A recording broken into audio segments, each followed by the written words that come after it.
Well.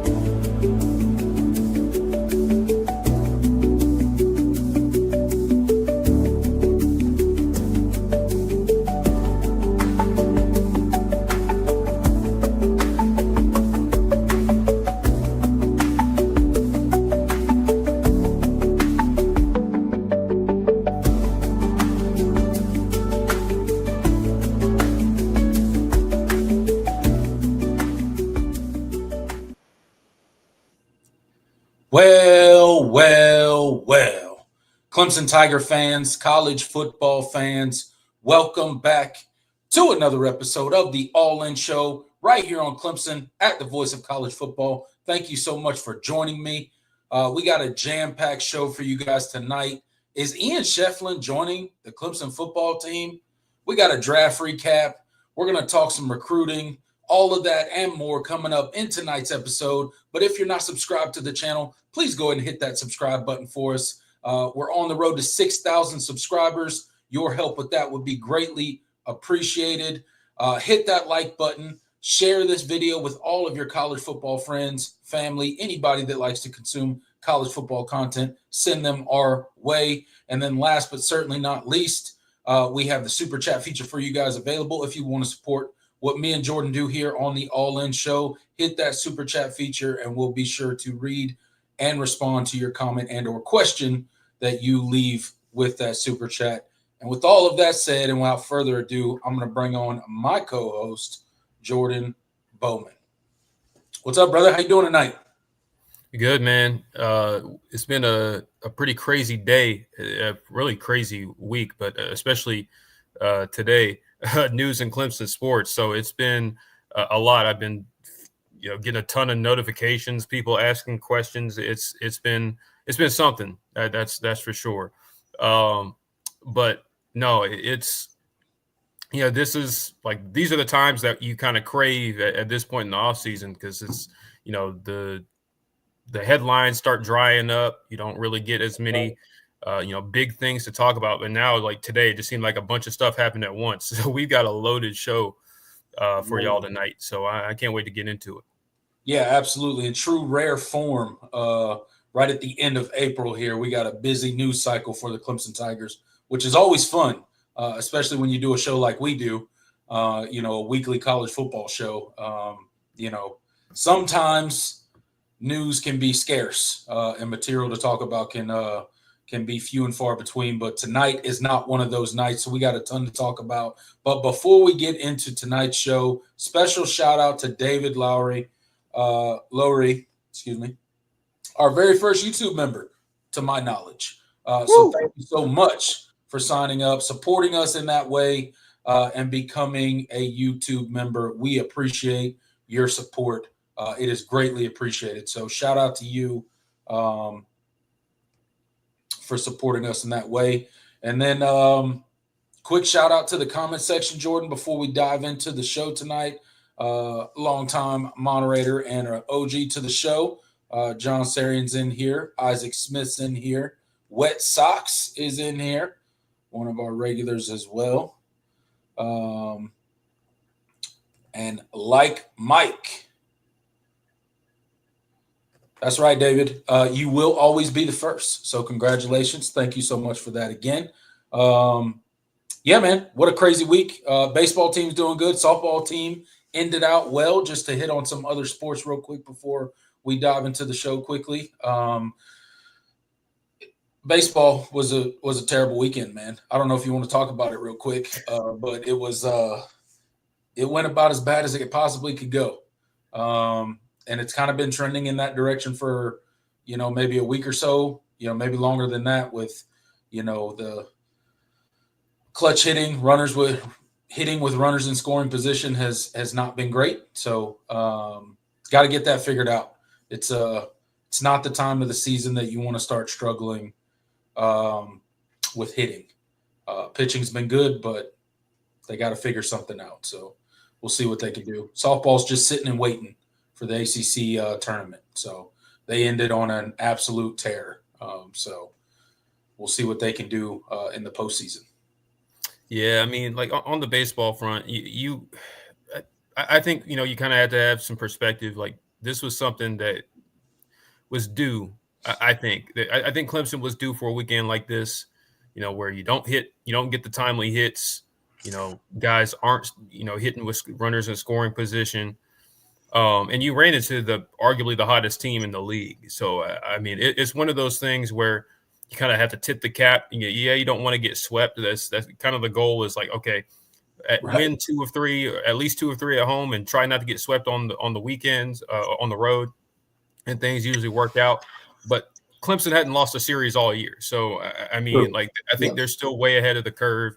They got to figure out, they got to do better hitting with runners in scoring position. But I think you're seeing some pieces in the bullpen start to step up, and obviously Drew Titsworth elevating to a starting role has worked out really well. So I can't really be too upset. Now we'll see kind of what they do this weekend against Florida State, because that's another tough test.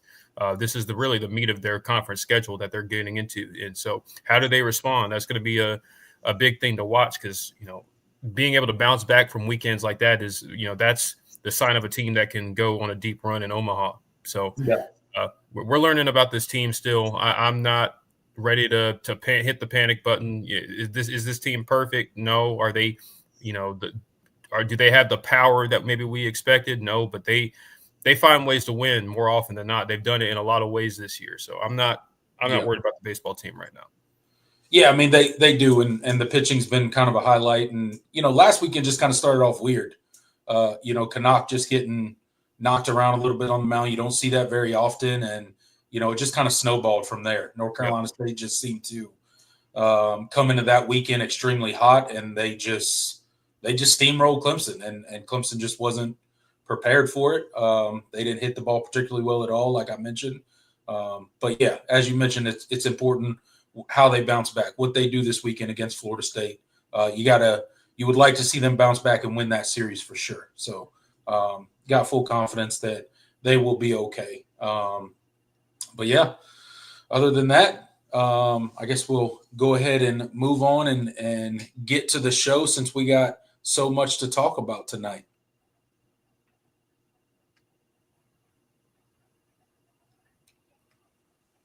Kicking the show off tonight with recruiting update, Jordan.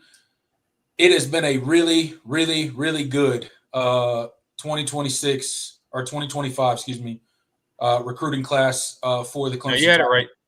2026. 2026 recruiting class for the Clemson Tigers. When you look back at that 2025 class, and the steep drop that we went on towards the end of that cycle, where we had 7 decommits, and the coaching staff did a nice job of kind of putting it back together. It's been the exact opposite when it comes to this 26 class, and we got it off to a hot start with that elite retreat weekend, and a bunch of commits, 7 commits coming out of that elite retreat weekend. We're about to head into the official visit weekend this summer. Got a bunch of people already on the docket, guys already locked in for that big official visit weekend. Still holding top, securely in the top 5 when it comes to the recruiting class. Long way to go when it comes to the 2026 class. I realize that. But what is new on the recruiting trail for the Tigers as we approach this official visit weekend? Yeah. One thing I wanted to hit on, because it's something that I think I've seen a lot of Clemson fans asking about as far as this recruiting class. I mean, it's coming together nicely, as you mentioned. And they still got some big fish out on the board. But, the big question is, what is Clemson doing on the defensive side of the ball as far as recruiting is concerned? They have, 14 commits, and 11 of them are on the offensive side of the football. Right. Yeah. So there's a lot of questions there, particularly defensive end has been defensive end and linebacker. But I've hit on linebacker before, so I'll talk about defensive end a little bit and kind of where that thing is kind of headed. I really think Clemson is taking a different approach on defense than they have offense. They haven't recruited with the same sense of urgency.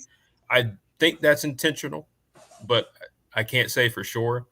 But it doesn't feel like they have been as proactive or urgent as far as trying to get guys into the boat.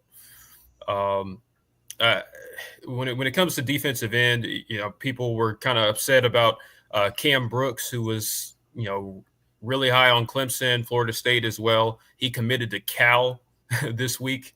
So there were a lot of eyebrows being raised. Okay, what's going on with Clemson's defensive end recruiting? And I think that one of the things that you have to keep in perspective is that there are a lot of teams, there are a lot of programs that are highly emphasizing defensive line in this class.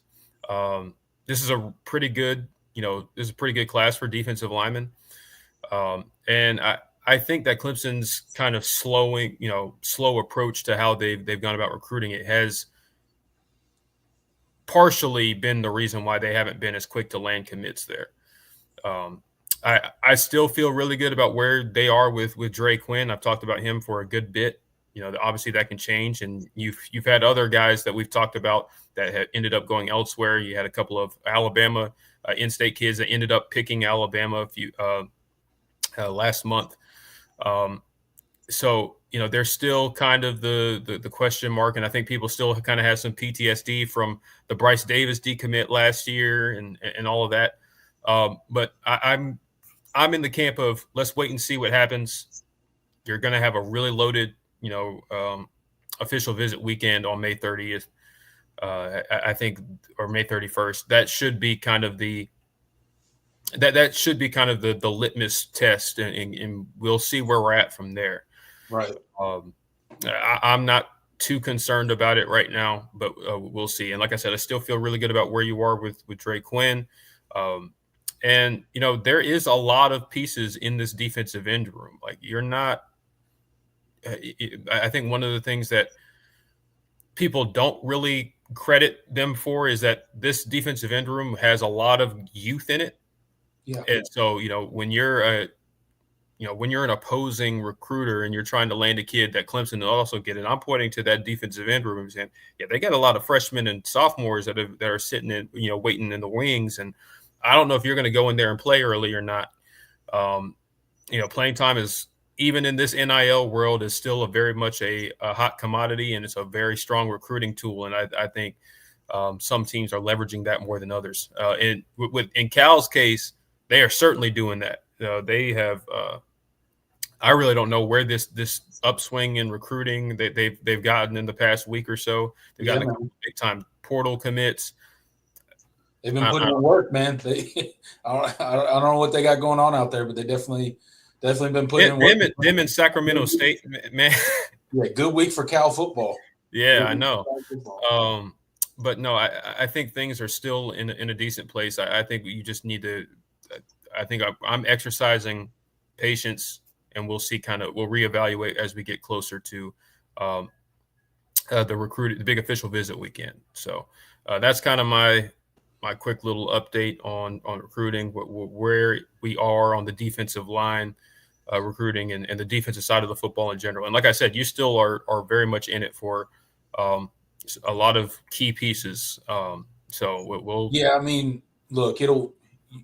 If we get to a point where Clemson doesn't land, a few of these guys, it may get to a point where, it gets a little worrisome maybe. Yeah. But again, there's still a lot of time left in this recruiting cycle. There's still a lot of time left to expand the recruiting board. I know there's been talk about, maybe Clemson offering a few more guys specifically at that defensive end position. Just in case you don't land your top guys. I mean, you mentioned, Brooks going to Cal this past week. That was a guy that was on the books for this official visit weekend that you will no longer get, right? But at the end of the day, I trust those guys along the defensive side of the ball. We got some big-time proven recruiters over there on that side of the ball. And Nick Eason and Chris Rump, I think, know exactly what they're doing. So I'm going to trust the process, and I'm sure that they have a plan and that they're executing that plan. And I do not think it's time to hit the panic button quite yet with the defensive recruiting. We're not to that point yet. It's still April, about to turn May. So I think we're still in a good spot. And as you mentioned, I think the key is that, immediately following that official visit weekend will tell us a lot about where we are and whether that expansion of the board that a lot of people are talking about now is necessary later on in the cycle. Yeah, and I think it really is just, I mean, Clemson has 14 commits, and they're ahead of basically everybody else, Right. essentially, in a lot of respects. So I think that's kind of skewing the perspective on it as well, because other teams aren't just landing guys out the boat. I mean, USC is on a nice little recruiting run, but other than that, like you don't have a whole lot of teams with a ton of commits in the boat yet. So this is, Clemson was kind of ahead of the curve, and they got some big time guys that they were very high on really early, and they're still. But at the end of the day, it's that summer official visit cycle that really determines. It kind of makes the difference for a lot of those top guys. So we're not there yet, and we'll reevaluate when we get there. Absolutely.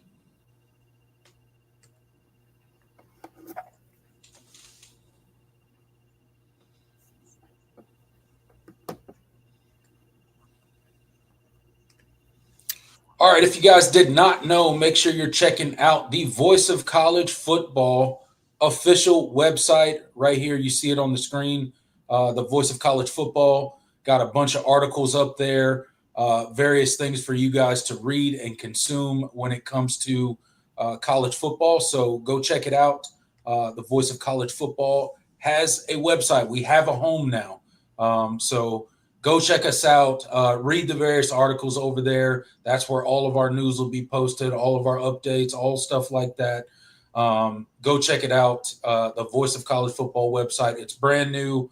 Go check it out and give us some feedback, guys. Let us know what you think. Let us know ways to improve. And whatever you think about the website, please share it with us. And your traffic over there will be greatly appreciated. Yeah, 100%. I went and made an account over the weekend. Yep. Y'all should go and do it as well. We've got message boards that's up there, forum. And we have it divided by team, by conference. So there is a lot for everybody. So I would strongly recommend making an account, heading on over there. There's a lot of good content, and it can be your kind of one-stop shop for everything, a Voice of College Football, because it has links to every single team channel, their live shows, when they go live, and all of that. So even if you're just a college football fan, don't have to be a Clemson fan. This is a great resource for you. So feel free to check it out. Yeah, absolutely. Definitely check it out. It's going to be a huge thing for us. So, your guys' traffic over there will be greatly appreciated. And as Jordan mentioned, it is the one-stop shop for all things Voice of College Football. I know we got a ton of channels and a ton of stuff going on all the time outside of just what me and Jordan's little piece over here on the Clemson channel. There's a ton of stuff going on throughout the network. So that's your one-stop shop to figure out what is going on, show schedules, and all the stuff. So check us out over there, and you will not regret it.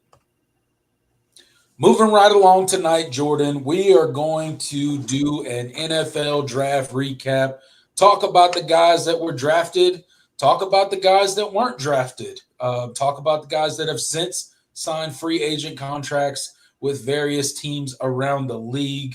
But we had 6 guys enter their name into the NFL draft. I guess 7 if you include Aiden Swanson, the punter.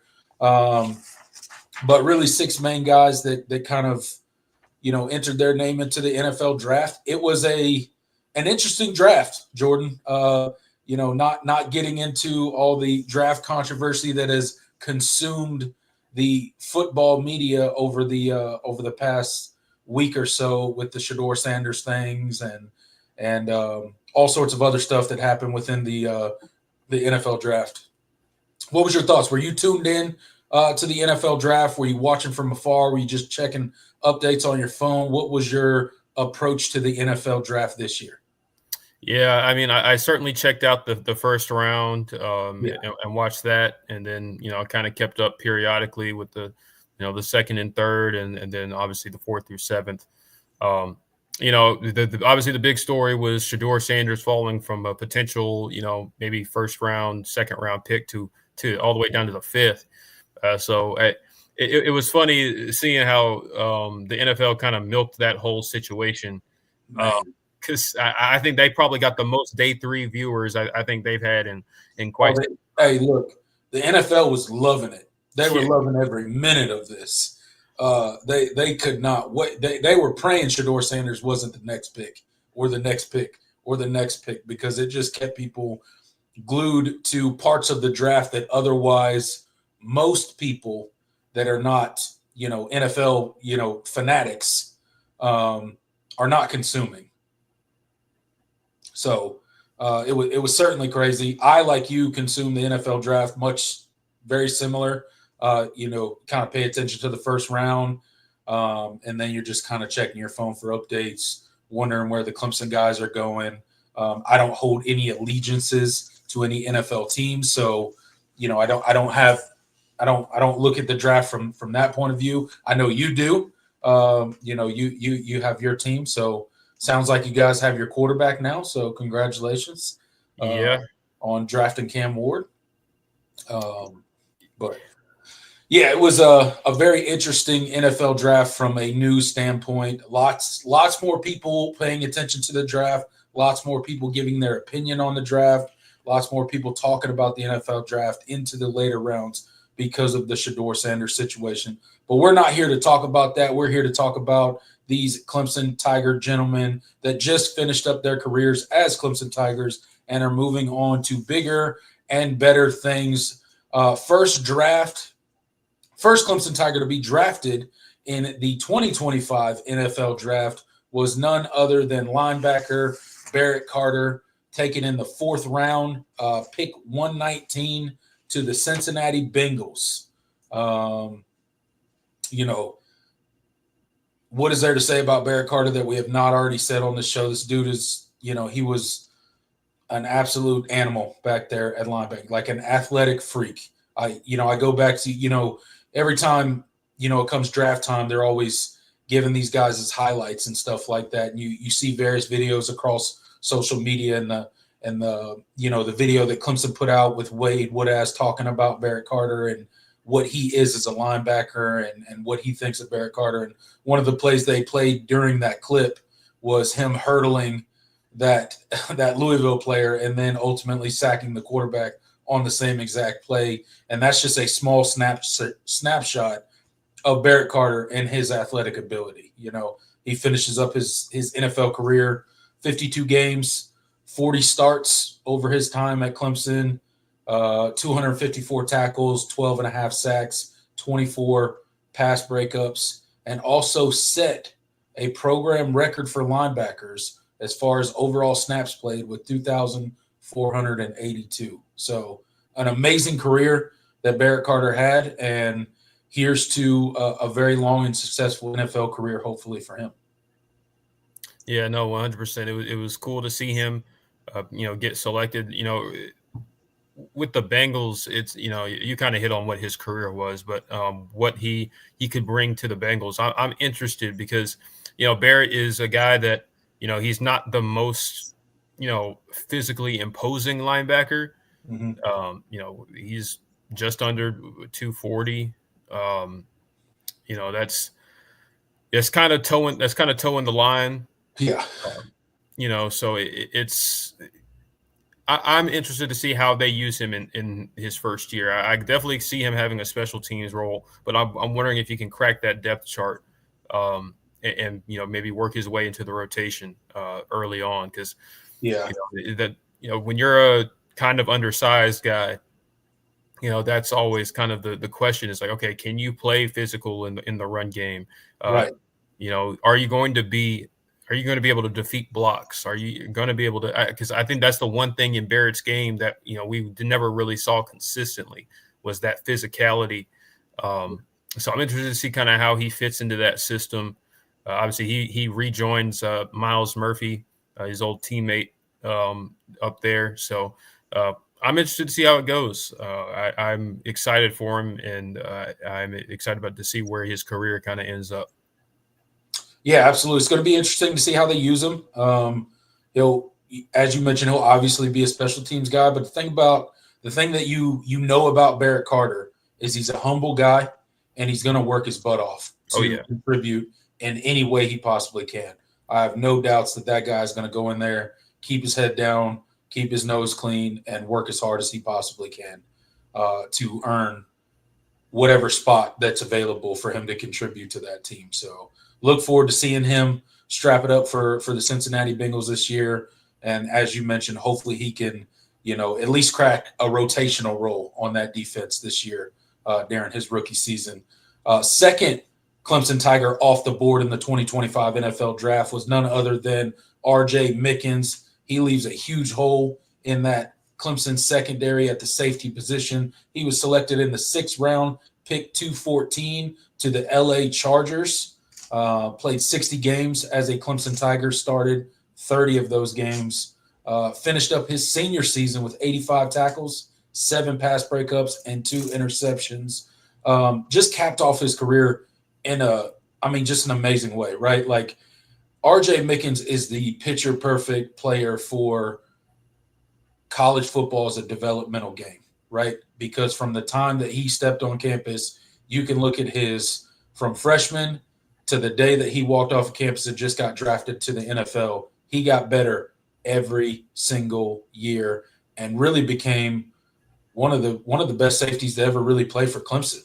His name's going to be up there now as far as the production and the consistent improvement that he made across his time as a Clemson Tiger.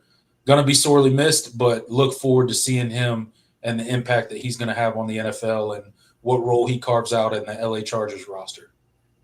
Yeah, and with RJ, he was one of those guys. I was like, I really don't understand why he's not getting more love from draft circles. I mean, he showed he can run, he can jump. He ran a 4.4 40. Like that's great for a safety. That's fantastic.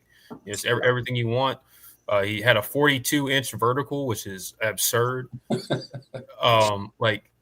He's a better. I didn't even know he had that in him, to be honest. Because when you watch him on tape, that doesn't really show up as much, and that's probably why he's kind of been unsung throughout his career. Yeah. But I really was surprised that someone didn't jump up and take him maybe in the 5th. But regardless, I think he went to a great fit for him. I think Harbaugh loves a guy like R.J. Mickens and is going to be able to find a way to use him in that defense. R.J. is a guy that he's just going to understand the defense. He's one of the smartest players that on anybody's team, and that's one thing that was consistently said about him is that he's just going to know the defense. Especially when you coming in, like he's going to learn the defense faster than anybody else. And that's something that we saw throughout RJ's career is that he just understood where to be. I mean, you rarely caught him out of position, rarely caught him getting beat. And that's just because he was a smart football player and he was consistent in his preparation. So excited. I think he went to a great spot for him with the Chargers. Excited to see if he can make the roster because I do think he's a guy that could have a really long NFL career if things work out for him. Yeah, absolutely. Can't wait to see, man. Truly, I see a couple people commented in here, surprised that he slipped to the 6th round. You mentioned that as well, that you were surprised that he slipped as far as that he did and that he didn't get as much love. But, hey, shout out to the Chargers.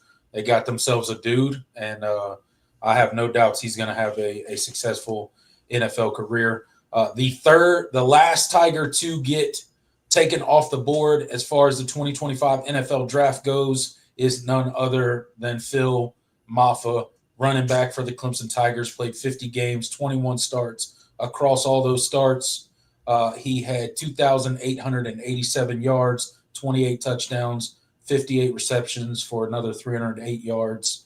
Phil Maffa is just the epitome of a workhorse of a back, man. Like he's that steady, calm, cool, consistent guy that what you're going to get each and every time he steps on the field. He's going to give you everything he has.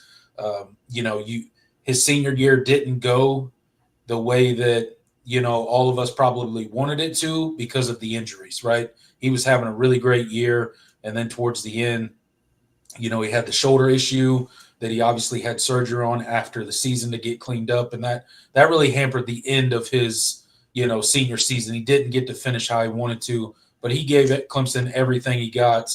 He was picked in the 7th round, pick 239 by none other than the Dallas Cowboys. I know a bunch of people out there just rolled their eyes because they hate the Dallas Cowboys, and then all Dallas Cowboy fans cheered. So Phil Maffa to the Cowboys. Wish him the best, man. I think he's gonna do great. I really do. Yeah, I do. And I was happy for him because you and I were kind of worried if he was going to get drafted because of the medicals and just this is a really good running back draft too. Like it's a deep group. But for him to get selected, it says a lot about what he is when he's healthy. He's going to a Dallas Cowboys system. They have some questions at running back. They've certainly added a lot of pieces, but Javonte Williams is slowing down. He's not the same running back. There's a lot of they don't really have a true number one right now, and I think they have a lot of guys that are going to be vying for playing time. So, who knows? Phil Phil shows up to training camp, and they feel like they have something. Yeah, it wouldn't be the most surprising thing in the world. So, I think he's going to a spot where he'll have some opportunity to work his way up. So that's good. I'm sure there's a lot of Clemson fans that are like, I just wish it wasn't the Cowboys. So, yeah, probably a lot of them, and then some of them in here, like our old buddy Intelligent Savage and Isaac Smith are all cheering because they're Dallas Cowboys fans. So, but yeah, I think the theme for all three guys that were drafted is, these guys got an opportunity of a lifetime, right? Regardless of where you're drafted in the NFL. I mean, most of these guys, if not all of these college football players, that's their dream from the time they're a child, is dreaming to hear your name get called in the NFL draft. And all three of these guys did. They're all extremely hard workers. They're all extremely high character guys. They're going to keep their heads down. They're going to work. They're going to try to contribute in any way they possibly can. So shout out to them for being drafted. Shout out to the teams that, trusted them enough to pick them with a draft pick. And I wish all three of them the best. Got a couple other guys to talk about that went undrafted for the Clemson Tigers. Peyton Page, Jake Brenningstool, Marcus Tate, all going undrafted in the 2025 NFL draft. Peyton Page, I think, ended up signing a deal with the New York Jets. Jake Brenningstool ended up signing a deal with the Kansas City Chiefs. And I believe, as far as I could Google search, Marcus Tate is still currently unsigned. So we'll see if he can, work his way in somewhere, get invited to a mini camp or something like that, try to prove himself, try to get him onto a practice squad, whatever the case may be. But wish all three of those guys the best as well. Being undrafted is not always a terrible thing, right? Obviously, you would rather hear your name called in the NFL draft, but some of these free agent contracts actually are a little bit better than being drafted in the later rounds with some of those late picks, because you get to pick up a situation where you are a position of need and you can actually try to work your way into a contract and possibly making a 52-man roster. So shout out to all those guys. Great Clemson players. Peyton Page, just an absolute dog along the defensive line. Jake Brenningstool setting records as a tight end at Clemson. He'll forever be in the record books at Clemson. And then Marcus Tate, just, one of those guys, just, steady along the offensive line. But yeah, shout out to those guys and wish them the best in their NFL endeavors as well. Yeah, 100%. I'm shocked. I'm kind of surprised Marcus Tate hasn't, gotten an opportunity yet. I think it's coming. I mean, 4-year starter at Clemson, like, I know the medicals were probably a big question as to why he didn't end up getting drafted at all. Yeah. But I think somebody's going to take a chance on him. I don't believe Aiden Swanson has been signed either, by the way. So no, he is not. Yep. That's Sorry. Forgot to mention him. Sorry about that. Not that surprising. Yeah. I wouldn't expect it. Shout out Aiden Swanson, though. Shout out to Aiden. Services while you were here. No disrespect, brother. All right. Well, that caps the NFL draft for the Clemson Tigers. Again, 5 of the 7 players that put their names in the NFL hat have signed contracts with teams, 3 of which were drafted, Peyton Page and Jake Brenningstool, undrafted free agents that signed with their teams. And we're still waiting on word for Marcus Tate and Aiden Swanson. So there you have it as far as the NFL draft recap goes for our Clemson Tigers.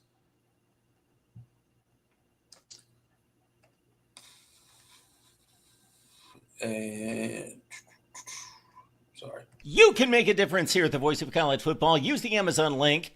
Financially contribute to the Voice of College Football without spending a penny. Same shopping experience. It's easy. Go to any video on any channel. Go to the description section and grab the link right next to the capital letters that say Amazon. Use that link and Amazon will instantaneously convert to your account, settings, history, everything intact, just like whatever link you use right now. No difference.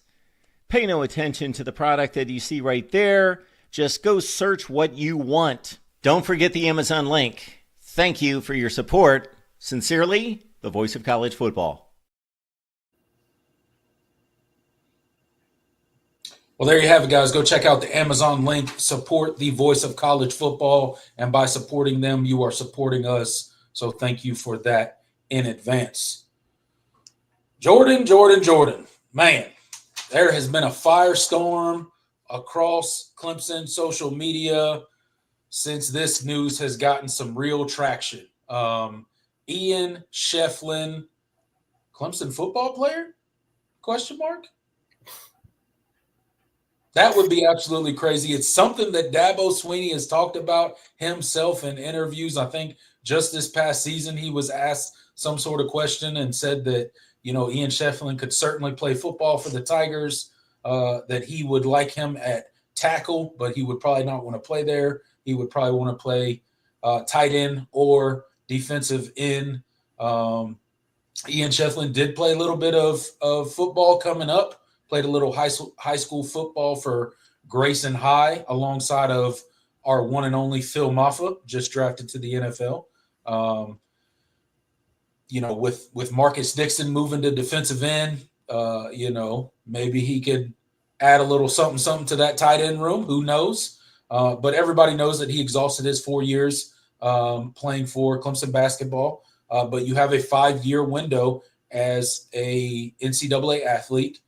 So he could potentially use that 5th year to play a different sport, which in this case would be football.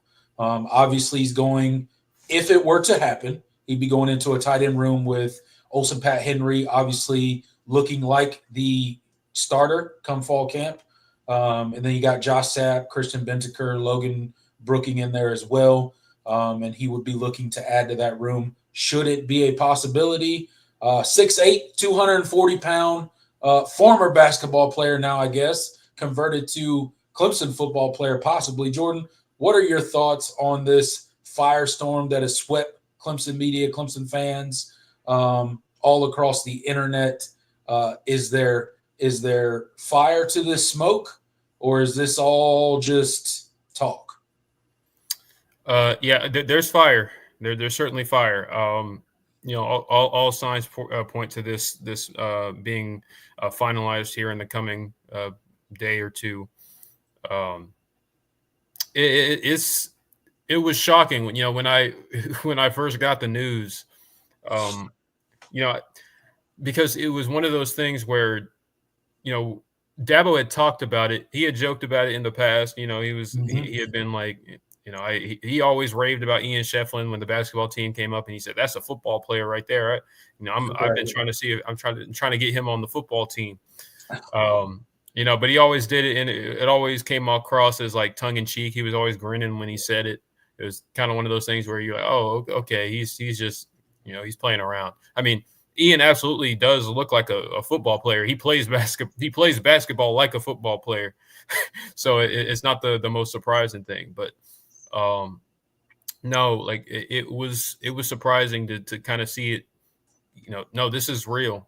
And when people that would be, that would know and would be close to the situation, told me, I was like, no, you can't be serious, man. Yeah, there's no way that's real. And now it's one of those things where it's a reality, and obviously it picked up steam today, and now multiple, news and media outlets have dropped the story. The cat's kind of out of the bag. So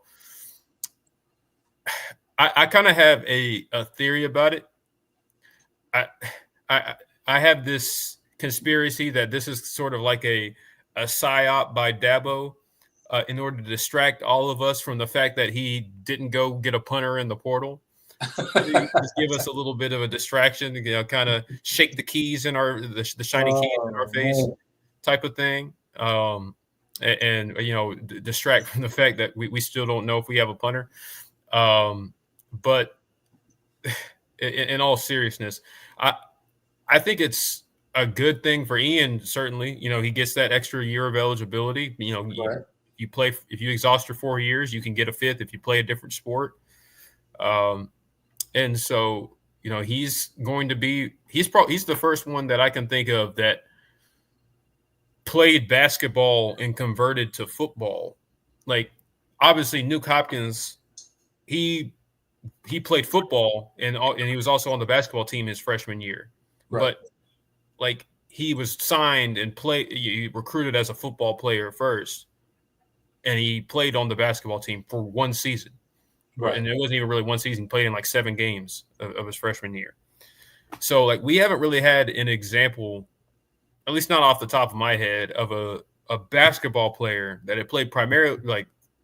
Yeah, I mean, typically the relationship is, football and baseball. Right? Yeah. We've had quite a few examples of football players that have. Because there's no overlap. Played baseball. There's no overlap of the season. You can theoretically play both. Football and basketball, a little bit of a different animal there, right? And just the physicality difference when it comes to the two sports as well. So definitely the only one in my mind. I'll build on your conspiracy theory, and maybe this is our transfer portal punter. No, I'm just kidding. I'm just kidding. He did. There's that screenshot of his old high school football profile floating around. He punted. He punted. One time in middle school, maybe. Yeah. But no, it's interesting, man. It was always a fun thing to kind of laugh and joke and talk about. And you heard Dabo, as you mentioned, kind of joke about it in the past. But now I guess it's reality. How much of an impact will this be? I mean, in all seriousness, when you drill down into the football stuff, this is a long shot, man. Like, I realize he's big. I realize he's athletic. But that's quite a transition, and he's only going to get work in fall camp. So we'll see. I mean, it's certainly going to be an interesting storyline to follow. I don't expect much out of it other than this is a really cool story and it's fun to talk about. And, we got a 4-year guy that, was a massive piece of the basketball program for 4 years. And now he's finishing up his Clemson career with a 5th year and choosing to play football. So it's a cool story. But honestly, I don't expect much out of it other than it's fun to talk about. Yeah, I'm in the same boat. Like, there were people like saying, "But what if he's good? Like, what if that happens?" Like, he might be. He might be. Maybe. I'm not betting on a guy that hasn't played football since high school. And right. I mean, body type wise, he can play. He can play. When's the last time you played football? Sophomore year, high school? I think I read that somewhere. So, plus you're learning a whole new position. Has he ever played tight end in his life? I think no, actually, he might not have. No, I don't think so because he was still. He played quarterback in high school. Yeah, and he was much smaller. He was like 200. He was like 205 pounds, give or take. Yeah, you know, when he was playing in high school. So it's obviously he's come a long way from a body type standpoint. 240 pounds, so that's a big body out there. But there's a lot to learn. That's a huge transition period. That's going to take a lot of diligent work from him and the coaching staff trying to get him spun up. Like I said, it's a really fun story. It would be even greater if he was like just some natural at the position and somehow was really great. But I do think that's a long shot, regardless of how big and athletic he is. It is a big transition to come in and learn the tight end position at this level with such a quick turnaround. But, hey, I guess stranger things have happened. So we'll see how it plays out. It'll certainly be a fun story heading into fall camp. Like, all eyes will be on Ian Schieffelin come fall camp. No doubt about that. Yeah, no doubt. And it'll be something to monitor, especially when the news becomes official. But it's not something like the thing is like it's not. It's kind of a mostly harmless move. Like there's not really many downsides to it. He's only here for 1 year. He's not impacting, really future recruiting at the position because he's not going to be here long. Be here any longer than a season. Marcus Dixon did move to defensive end, so theoretically you do have a spot there open as far as a depth piece, right? Like so. Yeah, I mean, I don't think it impacts anything crazy. And why not, right? Why not? My friend, shout out to Dustin Black on Twitter. He said it the best. He was like, Dabo is just completing side quests at this point. Like he's got he's got the little achievement unlocked, little notification that you get on Xbox. Dabo heard all y'all talking about the transfer portal. And how he doesn't get transfers. So he goes and does it this year. And he's like, well, since we're not looking for any transfers in the spring portal, I'll just go get somebody off the basketball team. Why not? We're going 100% completion run. we're true gamers. Like it's a lot of it just makes you laugh. It's just one of those things. But you text me about this. You text me about this earlier in the week, and I think my response to you was like, "That's the most Dabo move ever." Like that. This is such a Dabo move, and I love it. Like, this is fun. This is fun to talk about. This is exciting news. I hope Ian Schieffelin's actually good. Maybe. Yeah. Again, I don't expect anything out of it. But if it ends up being anything, that would be one of the coolest stories of all time. And it would be fitting that a coach like Dabo would do something like that. Like I said, it's such a Dabo move. But congratulations to Ian Schieffelin. Welcome to the Clemson football team. And, it's time to strap it up and catch some passes, brother. Yep. Put them pads on. Going from grabbing rebounds to next week, touchdown passes. You know what I'm saying? So – we'll see. That first week of 2-a-days, I can't wait to see it. Oh man, yeah, it's gonna be different. Yeah. I'm wondering what his welcome to football moment's gonna be. Yeah. We'll see. Maybe we'll get that. Even if he's not anything special. Yeah. Like you gotta get him in. He's got to get in. Yeah, I need at least one Ian Schieffelin touchdown this season. Yeah, you can't bring him on the team and not get him in. Like, if he's not really that great, like you got to get him in on some of these smaller schools at least. Like, you got to put him in the game. Has to happen. I want you to imagine that he just complete. He rides the bench all season, and Clemson wins a national championship. He just and he coasts. He just kind of coasts to get a ring. Like that'd be one of the coolest flexes, honestly. So yeah, I played 4 years of basketball, and then I just went. I lettered all 4 years of basketball, and then I went and won a national championship with the football team. Yeah, no big deal. Clemson career complete. Oh man. But I mean, on the other side of that coin, imagine if he's actually good. Yeah, he'll live in Clemson lore forever. Yeah, if he's actually good. So he'd go on. He'd definitely be in that short list, best athletes in Clemson history if that happened. Yeah, he would definitely catapult his name into that list for sure. But yeah, this is a fun topic to talk about. Again, going to be a lot of. I mean, fall camp's going to be a pandemonium. Like everybody's going to be asking Dabo every interview about Ian Schieffelin and how he's doing. So it's going to be a fun journey to watch. I wish him the best, and we'll see where it goes.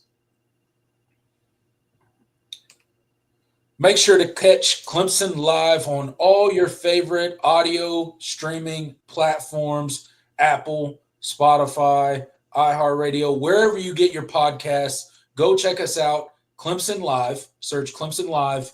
You will find all of our content over there, all of our long-form content, all of the all-in shows, all the individual videos. So whenever and wherever you like to consume your podcast, whether you're on your morning run, doing your workouts, on a long drive, wherever you like to consume your podcast, check us out. Clemson Live, rate, review, subscribe over there, and that'd be greatly appreciated, guys.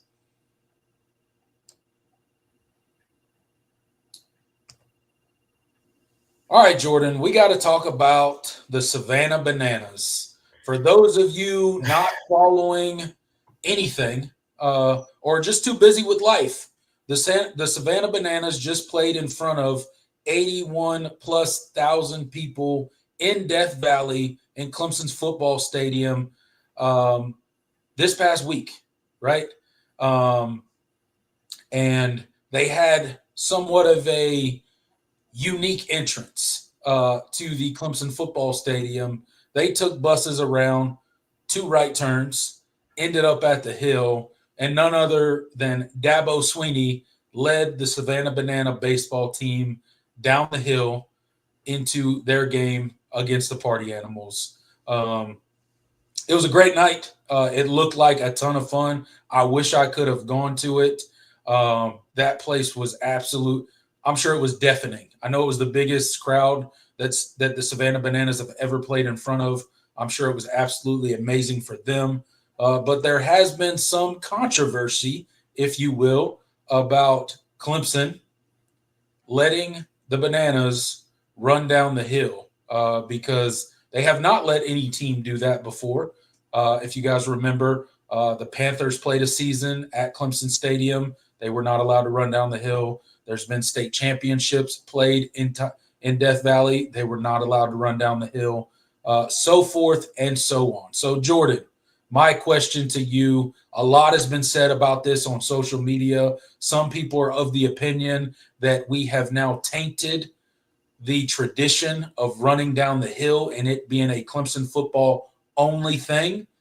Some people are of that opinion. Some people are of the opinion that it wasn't a big deal and it was huge publicity for the university and it puts us on a national stage in a very unique way, unlike a lot of other universities out there. You remember back when the baseball team played the Savannah Bananas and how big that was for Clemson as well. So your opinion on the Savannah Bananas running down the hill, was it a big deal or was it no big deal?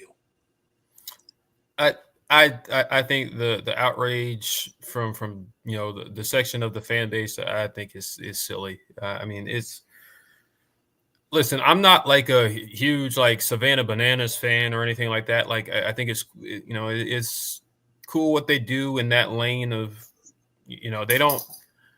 My thing with the Savannah Bananas, they're kind of controversial in general because a lot of baseball purists are like, man, that's not real baseball, and I'm like, well, they don't really say they're real baseball.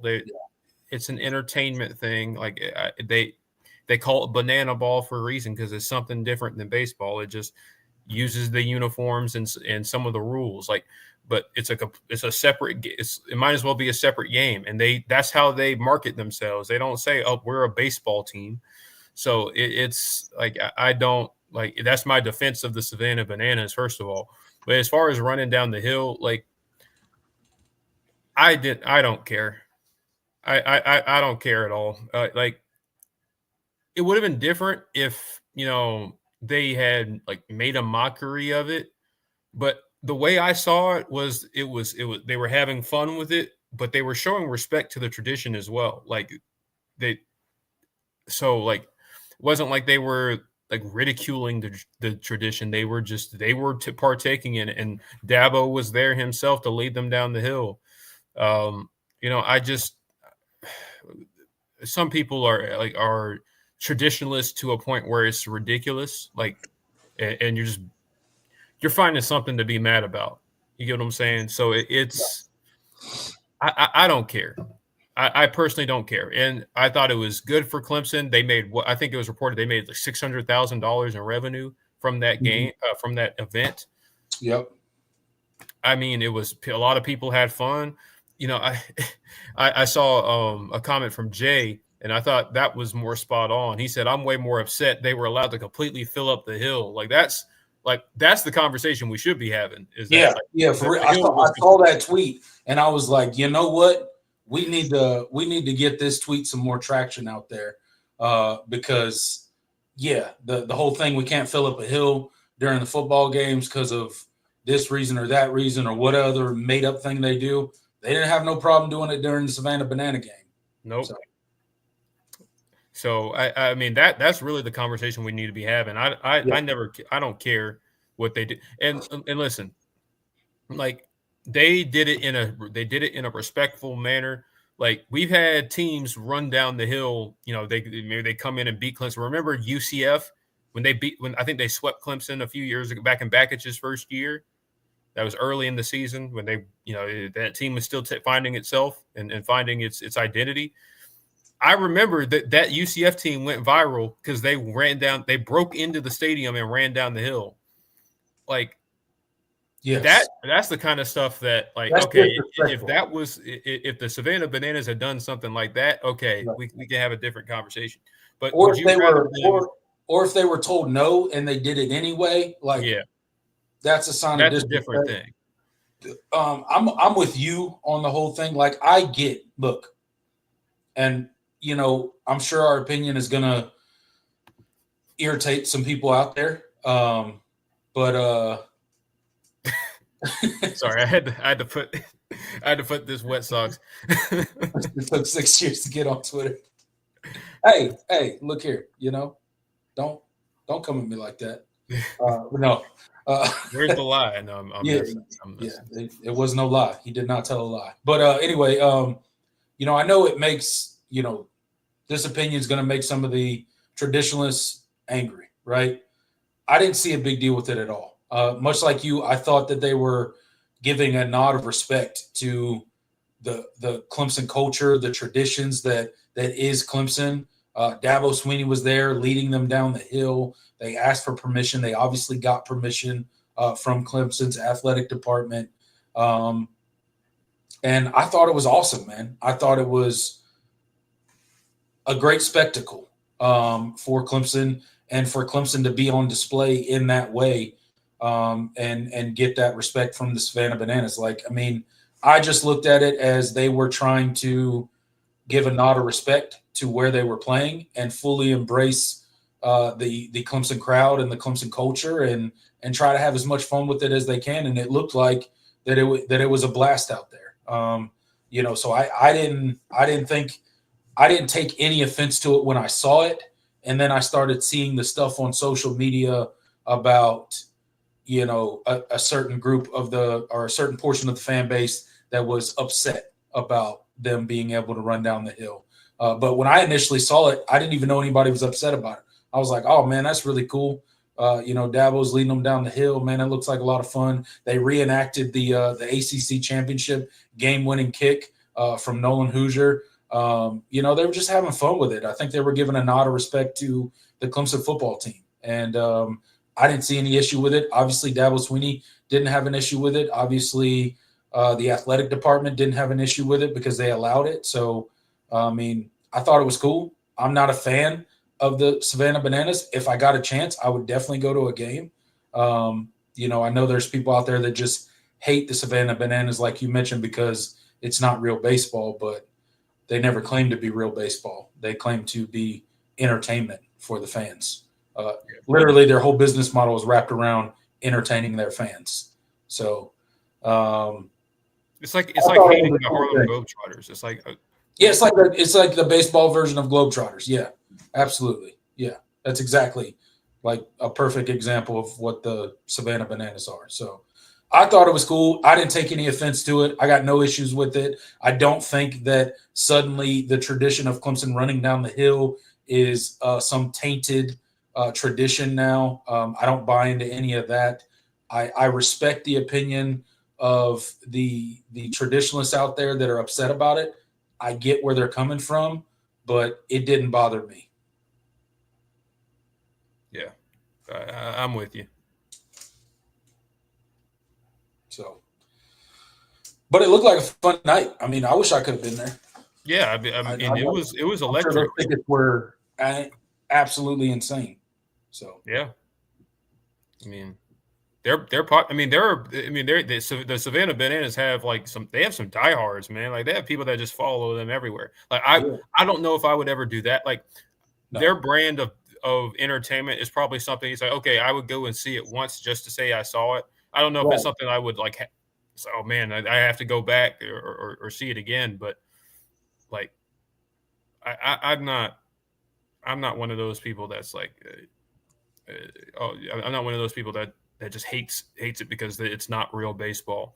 But I didn't grow up a huge baseball fan. Like I really started following baseball when I got to Clemson.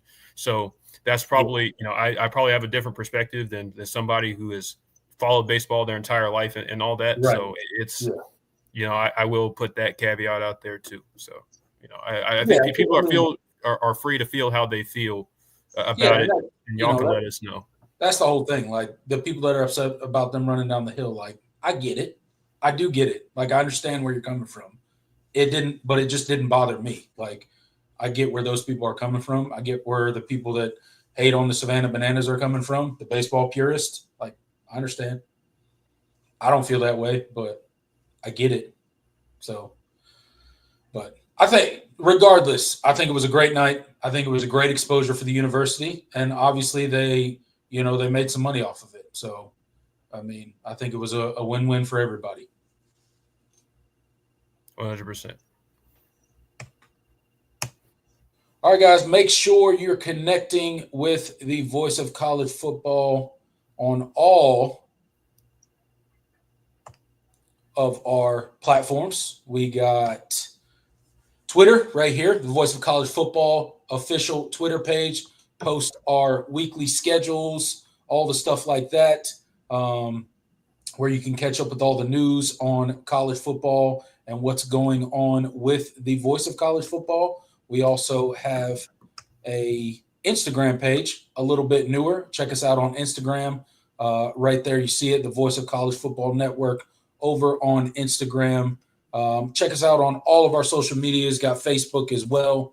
All the links are in the chat section now. So go check us out over there. Instagram, Facebook, Twitter. Give us a follow. Trying to grow our bases over there as well because it brings more people to the channel, brings more people to our various shows. So help us out with that, and it would be greatly appreciated, guys. Check us out.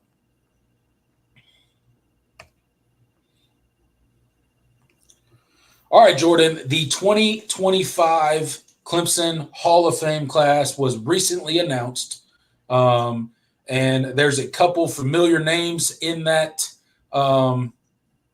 group of inductees into the Hall of Fame.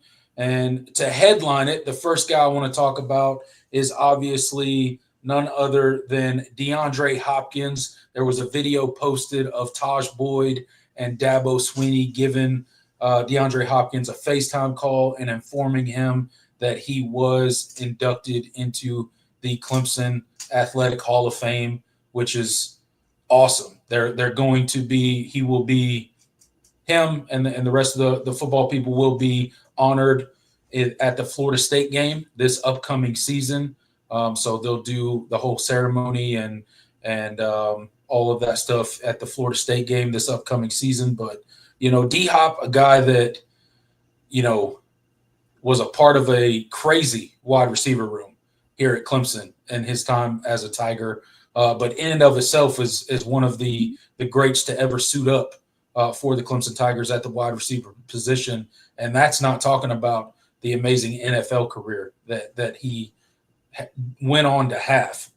He finished his Clemson career with 39 games, 206 receptions, fourth in Clemson history, 3,020 yards, second in Clemson history, and 27 touchdowns, tied for the most in Clemson history. So just had an amazing career. That 2012 season was absolutely spectacular. Over 1,400 yards, 82 receptions. I think he was first team All-ACC, second team All-American. Just had an amazing season that year. But shout out to D-Hop for getting inducted into the Clemson Hall of Fame. Got a bunch of fond memories of his time here in Tiger Town. Yeah, no, 100%. This was an obvious pick. One of the best players to do it in a Clemson uniform, and obviously one of the best Tigers to do it in the NFL. So that double kudos to him for sure. Really happy to see it. The video of Dabo and Taj Boyd, FaceTiming him, and it was pretty neat. They were talking about the 4th and 16. And they called him on 4-16, or he was inducted on 4. I don't remember what they said.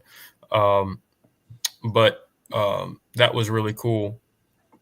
Happy for Nuke. Well deserved. A pretty obvious pick. So that was cool. I know that Chester McLaughlin is also getting inducted. Obviously, he is no longer with us to be able to share in that honor. But one of the best Tigers to do it along the defensive line, one of the stalwarts and one of the headliners of those Danny Ford era defenses. So that was, two well-deserving picks, two of the greats to do it in a Clemson uniform for sure. Yeah, absolutely. Chester McLaughlin, he got inducted a while back to the South Carolina Athletic Hall of Fame. Yeah. But, obviously no longer with us. I think died back in 2011 is when he passed. But obviously finishing his career with 151 tackles, 39 tackles for loss, 20 and a half sacks, 8 forced fumbles, and 3 fumble recoveries. So, an amazing career that he had here from when was he here? What was his years? Look at 88 to 91. That's what it was. So shout out to him. And then last one associated with all of Clemson, but very closely the football team, old SID.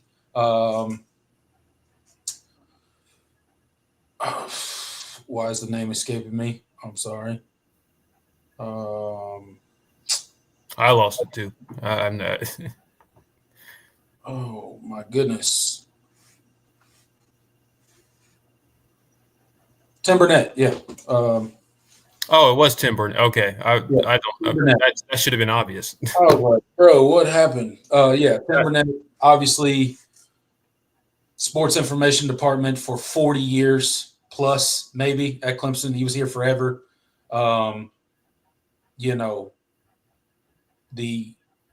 If you need a stat, if you need a name, if you need a history lesson, if you need any sort of anything to do with Clemson football, Tim Burnett is your guy. He's got it just like locked and loaded right up there in the dome and just fired off rapid fire of every statistic, every, any and everything Clemson University, that's your go-to guy. So he was inducted into the 2025 Clemson Hall of Fame as well. So shout out to Tim Burnett and all the work that he has done for Clemson over, 4 decades. Yeah, absolutely. Great follow on Twitter. He always has insightful statistics and stuff. Yeah, he is an encyclopedia for sure. Love listening to him when he pops on the radio and does radio hits sometimes. Especially with the basketball team, because he always has just loads of information. So well deserved. It's crazy too, because like the ability to pull that stuff out of your head, like just at a given moment, like you'll see him get interviewed, and like he's not looking anything up, like he's just like off the cuff with it. It's absolutely amazing. I wish I could memorize things in that way, but that's why he's great at what he does. So yep. Encyclopedia of knowledge.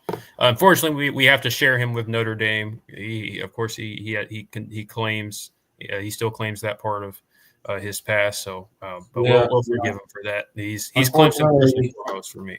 So, unfortunately, none of us are perfect. So everybody's got to have their downfall, and Tim Burnett's downfall is associating himself with Notre Dame. That's gross, but whatever.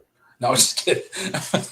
Yeah, shout out to all the 2025 inductees into the Clemson Hall of Fame: Tim Burnett, D Hop, and Chester McLaughlin. Chester McLaughlin. Thank you. Man, my brain is not working tonight. All right, that does it for the planned portion of the show, guys. We got 30 people in the live chat right now. If you guys could go ahead and do me a favor, hit that like button while you're in here. If you're not subscribed, consider subscribing. Me and Jordan do the All-In Show right here every Wednesday, 8 p.m. Eastern Standard Time, talking all things Clemson football, all things college football. So consider sticking around with us. You do not have to be a Clemson fan. Share the show with all of your friends and family that like to consume college football content. Consider becoming a member of the channel. We got our first member tonight. So shout out to David Laurie for being our first YouTube member. Thank you so much for that. Appreciate you. So hit that. Consider becoming a YouTube member with us. And with that said, Jordan, I think the time has come for us to turn it over to the live chat section and see what the people are talking about. Absolutely. Let's do it.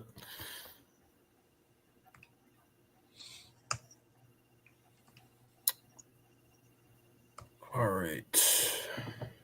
People still talking about the Savannah bananas.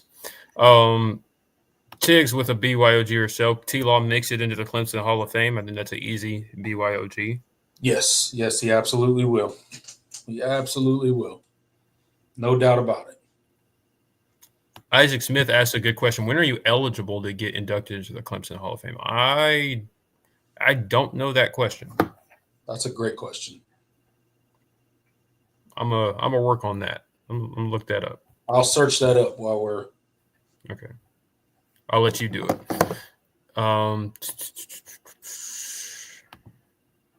Wet Sox says Nuke will be getting his Super Bowl ring this year with the Ravens. Trust. I hope, man. I hope. I thought last year was as good a chance as any for him to do it, and obviously that Super Bowl did not go well. But hope he gets it. Hope he gets it soon.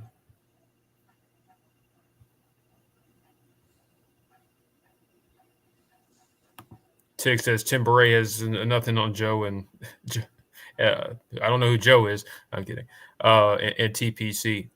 I appreciate that, but that is certainly not true. I am not. I'm not putting myself in the company of a name like Tim Bray. So Yeah. I appreciate the love, appreciate the support. But that guy knows more about Clemson University than I'll probably ever know. So yeah, he's forgotten more about Clemson than I'll know than we'll ever respect know. where respect is due. Shout out to Tim Burnett, but yeah, appreciate the love and support, and you always being here. So it's 10 years after their athletic eligibility has been exhausted. So Okay. 10 years after they leave, they're eligible for the Clemson Athletic Hall of Fame. Cool. And I guess how often do they reevaluate it? Because you have a guy like Chester McLaughlin who, obviously hasn't played. He didn't play. He played at Clemson. Last played at Clemson in '91. So, I guess they just reevaluate it every year and okay, we can only allow so many people in each year. Or, I don't know how that works. I guess it's like the Hall of NFL Hall of Fame or any other Hall of Fame where they just kind of every year they vote type of thing. Who even selects it? That's another question. So it says any former student and athlete, living or deceased, who received an athletic letter from Clemson University Athletic Department and who excelled athletically is eligible for the Hall of Fame consideration 10 years after his or her athletic eligibility has been exhausted. In addition, former coaches, managers, trainers, etc., who made significant contributions to Clemson athletics are also eligible for consideration, i.e. Tim Beret. Active Clemson coaches are not eligible for consideration and must be retired for that position for a minimum of 5 years. Any person may recommend an eligible individual for consideration as a nominee. Nominees should be accompanied by information regarding their achievements and individual being recommended.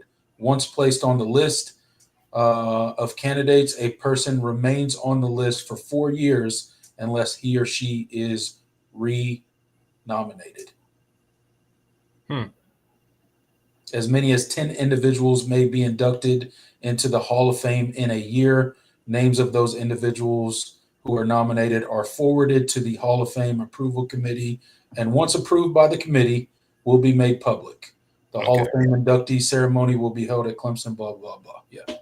Okay, so there is there's 10 per year, and I guess your nominee stays on the list for 4 years once nominated. Gotcha. You'd have to think that Chester had been nominated multiple times. Like this wouldn't. I would assume, yeah, he was probably nominated multiple times. So, but I mean, 10 people, that's not a lot. No, it's not. I mean, you're not just talking football, like you're talking all sports. So that's not a lot of people. So no, yeah. When you put it in that perspective, yeah, it makes a lot of sense. Yeah, they're only 10 people. At least now I know that, because I was like, okay, well, who picks it? Do we have a specific committee? Because I've never actually looked at it. Yeah, so there is a committee. Anyone can nominate anybody, it sounds like, but the committee is the one that looks at the name that you submit and the evidence, I guess, that you submit with it and whether they agree or disagree. David Lowry says Chef playing a tight end could be another Jimmy Graham, and if he is successful, RJ Godfrey could be next. We're gonna start a pipeline from the men's basketball team. Yeah, that's gonna be a trend. I don't know if Brad will be too happy about that. But. Yeah, Brad's not gonna be happy about that at all. But yeah, I don't know about that. But we'll see. We'll see how this experiment goes. It's not anything we've seen before, at least not here. John says, I'd rather share Tim with Notre Dame than Ohio State or South Carolina. Yeah, absolutely. Yeah, 100%. We're not. I'm not an anti Notre Dame guy. I just I don't hate Notre Dame. I don't hate Notre Dame at all. Yeah, I know there's people out there that do, but I don't have any hate for Notre Dame. Yeah. Jay with a BYOG or Sally says, not considering injuries, the starting rotation at offensive line remains unchanged all season. I'm going to sell. I do think you'll see at least one lineup change. And that could just mean it might be the same 5 guys, but maybe it's in a different spots. Yeah, I think you'll. But I think you'll see more than one lineup combination this year. You'll probably see like the same 7 guys. Yeah, I would assume out there for majority of the time. Yeah. Seven's the number that comes to mind when I think about the starting offensive line. I picture 7 guys being in that rotation all the time. Because Walker Parks is not going to play 100% of the time because of the injury and the pain and everybody knows that whole thing. So he's going to switch in and out. He's going to be rotating.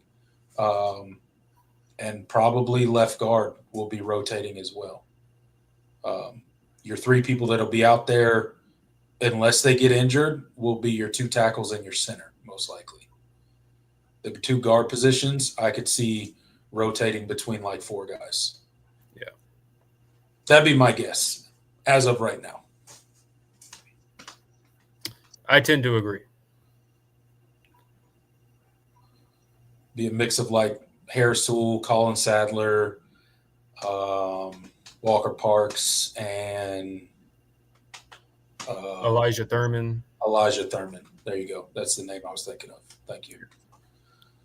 So and then Lithicum, Tristan Lay, and Blake Miller. Those are your starting offensive linemen in my mind. Intelligence Savage asked about edge recruiting. Yeah, I mentioned Drake Quinn is still the number 1 guy left on the board right now. You think you're squarely banking on it, man? They're banking on it. Yeah, they are. And I think clearly that's what you do want to win. Clearly, they feel like they're in a good position because otherwise they would be expanding the board. Yeah, so that is true. Isaac Smith says, how many guys you think get drafted next year? Saw some early 26 mocks, had 5 Clemson guys going in the first round. Ooh, that would be crazy. That would be something. 5 picks, 5 first-round picks, that would be something. I don't think Clemson gets 5 first-round picks. No, but I don't think so at all, but that would be amazing if it happened. That would be something. But you said how many guys do you think get drafted total this year? I know I saw a preliminary draft board, or it was a graphic from Pro Football Focus, and they had 10 guys on their big board. That was second most in the country behind Alabama. So, I could realistically see 10 guys get drafted from this roster for sure. So, with all the guys you'll have that are eligible. You got Cade, Antonio Williams, TJ Parker, Peter Woods, DeMonte Capehart, Blake Miller. Yeah, there's a lot of dudes. But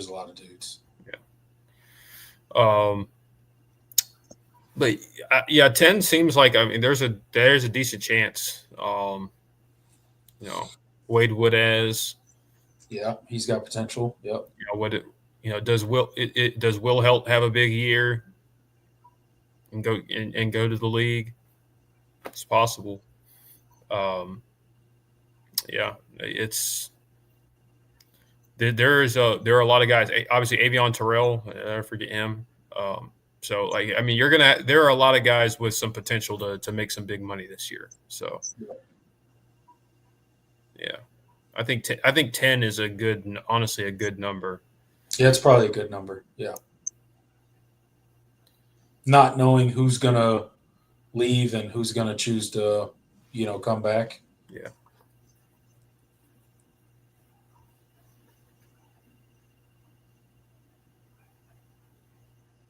He said the 5 were Cade, TJ, Peter Woods, Antonio Williams, and AJ Terrell. Those are all really highly touted guys. I don't know that Antonio Williams will go in the first round. Yeah. But I do anticipate him being a higher draft pick. Yeah. I think though, if there were any 5 to go in the first round, I think those would be the picks. Yeah, if you're picking 5 off the team, those are definitely the 5 most likely. But I think Antonio has the longest shot of getting drafted first round because he's a slot guy, and he's not like. He doesn't have like freaky traits anywhere. He's just he's got good speed. He's a really strong route runner. He's got reliable hands, but he's not like he doesn't have blazing speed. He's not like a physical specimen. Like I don't think he's a guy that an NFL team would draft in the first round. Yeah.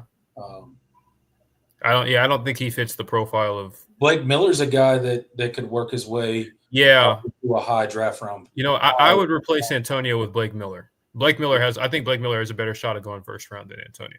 He's got potential for sure. But he's been as steady as they come. He doesn't have an injury history.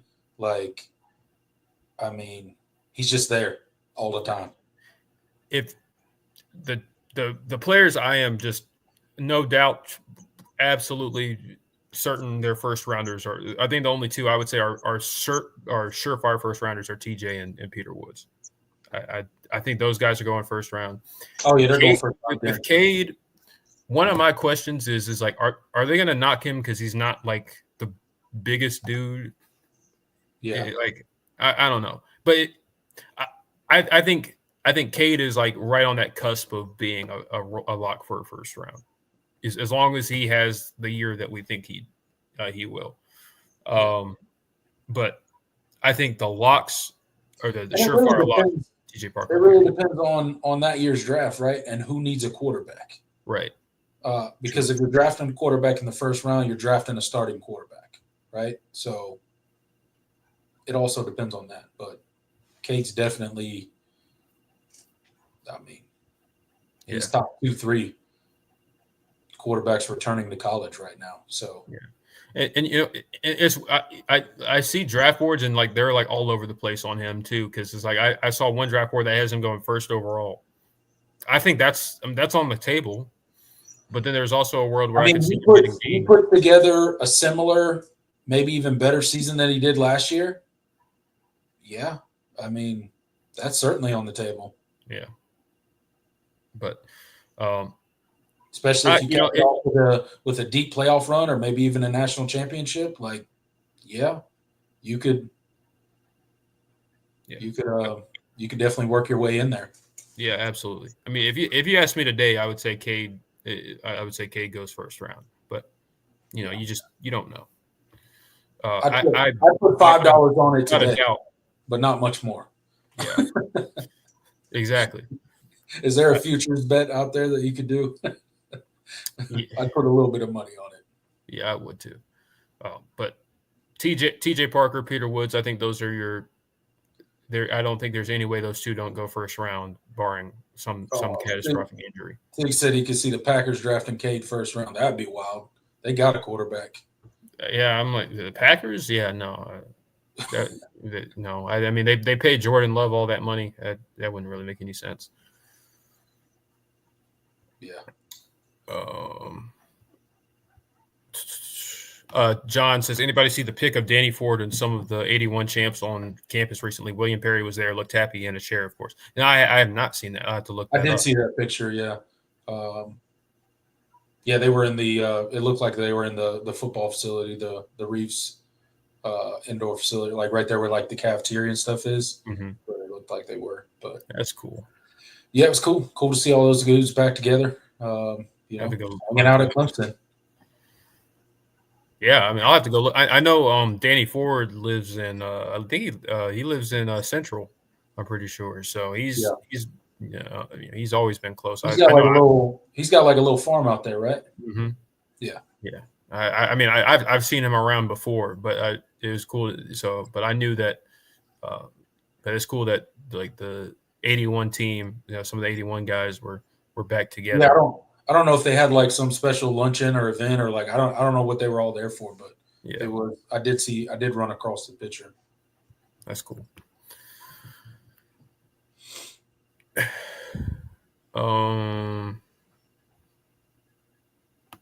Intelligence Staff says, which Tiger landed in the best situation in the draft this past weekend to you guys?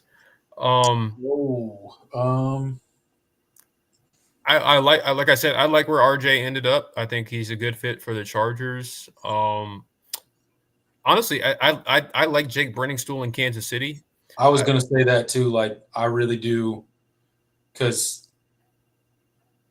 what's the knock on Jake Brenningstool? He doesn't block.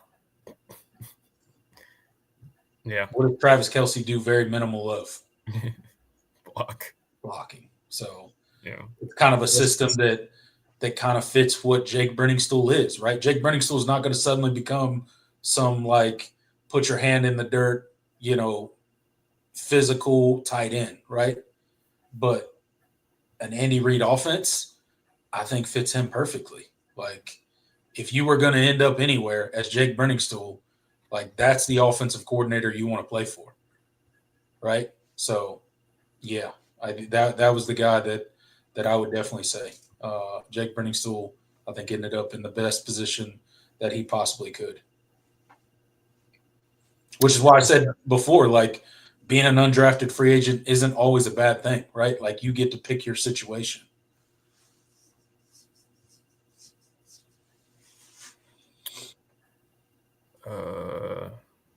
It takes us. I bet Dabo makes it in the Hall of Fame. Yeah, not too. Yeah, that's a given. As soon as he's available, he's in the Clemson Hall of Fame, no doubt.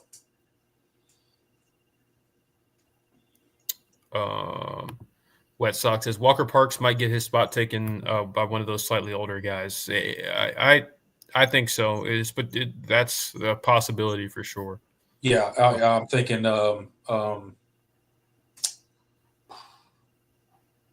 Whether it's Harris Sewell, whether it's Colin Sadler, whether it's Elijah Thurman. That's who I was thinking of. That would potentially take over that spot. Yeah, Elijah Thurman. Yeah. So I think you have. I could see him at year's end having more snaps than a Walker Parks. Yeah. I think those are the guys. But I don't think Walker Parks ever is out of the rotation. But he may be, he may average less snaps than, say an Isaiah Thurman or Elijah Thurman. Yeah. Wet Sox he also asked if it really came down to it, do you think or would Braden Jacobs be startable by the end of the year? I don't see. It's hard to say. I don't see why not. I mean on his current trajectory, yeah. But that's the tough thing. I mean with freshmen, it's not always linear progression. Like he had a really great spring, right? But what if he hits that freshman wall and it's like, okay, maybe we're not quite ready to actually throw him out there. And he's a guy that physically could obviously go out there. Yeah. But again, like offensive line is one of those positions where, you've seen it in Clemson. Like you got all these blue chip guys on the offensive line, and it's 2 or so years before they're ready to really rock and roll and go for meaningful playing time. I don't think that's Braden Jacobs' track, but you just never know. Offensive line is one of those positions where it's rare for it to happen quick for somebody, but if it's going to happen quick for anybody, he'd be the guy that you would pick to kind of just jump off the page from the beginning. So I could see it, but how likely it is, I don't know. That's a tough ask for a freshman. There's a lot going on.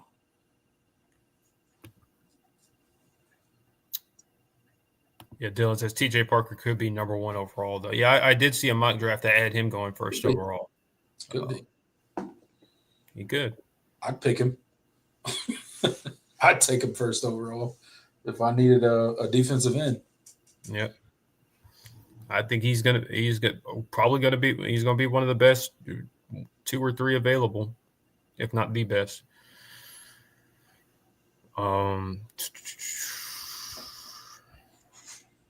Jay says seeing all of these potential draft picks makes next year that much more important. I mean, yeah, I mean we've been harping on it. Hey, 2025 is the year. Like, yeah. I mean, we're gonna make. It's very clear that it's.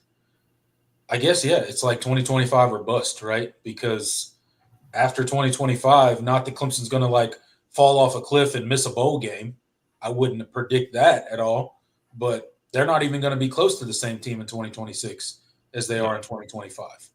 So it really is like 2025 is Clemson's year to make a deep playoff run and possibly, if you're going to win a national championship in the near future, 2025 is kind of your year.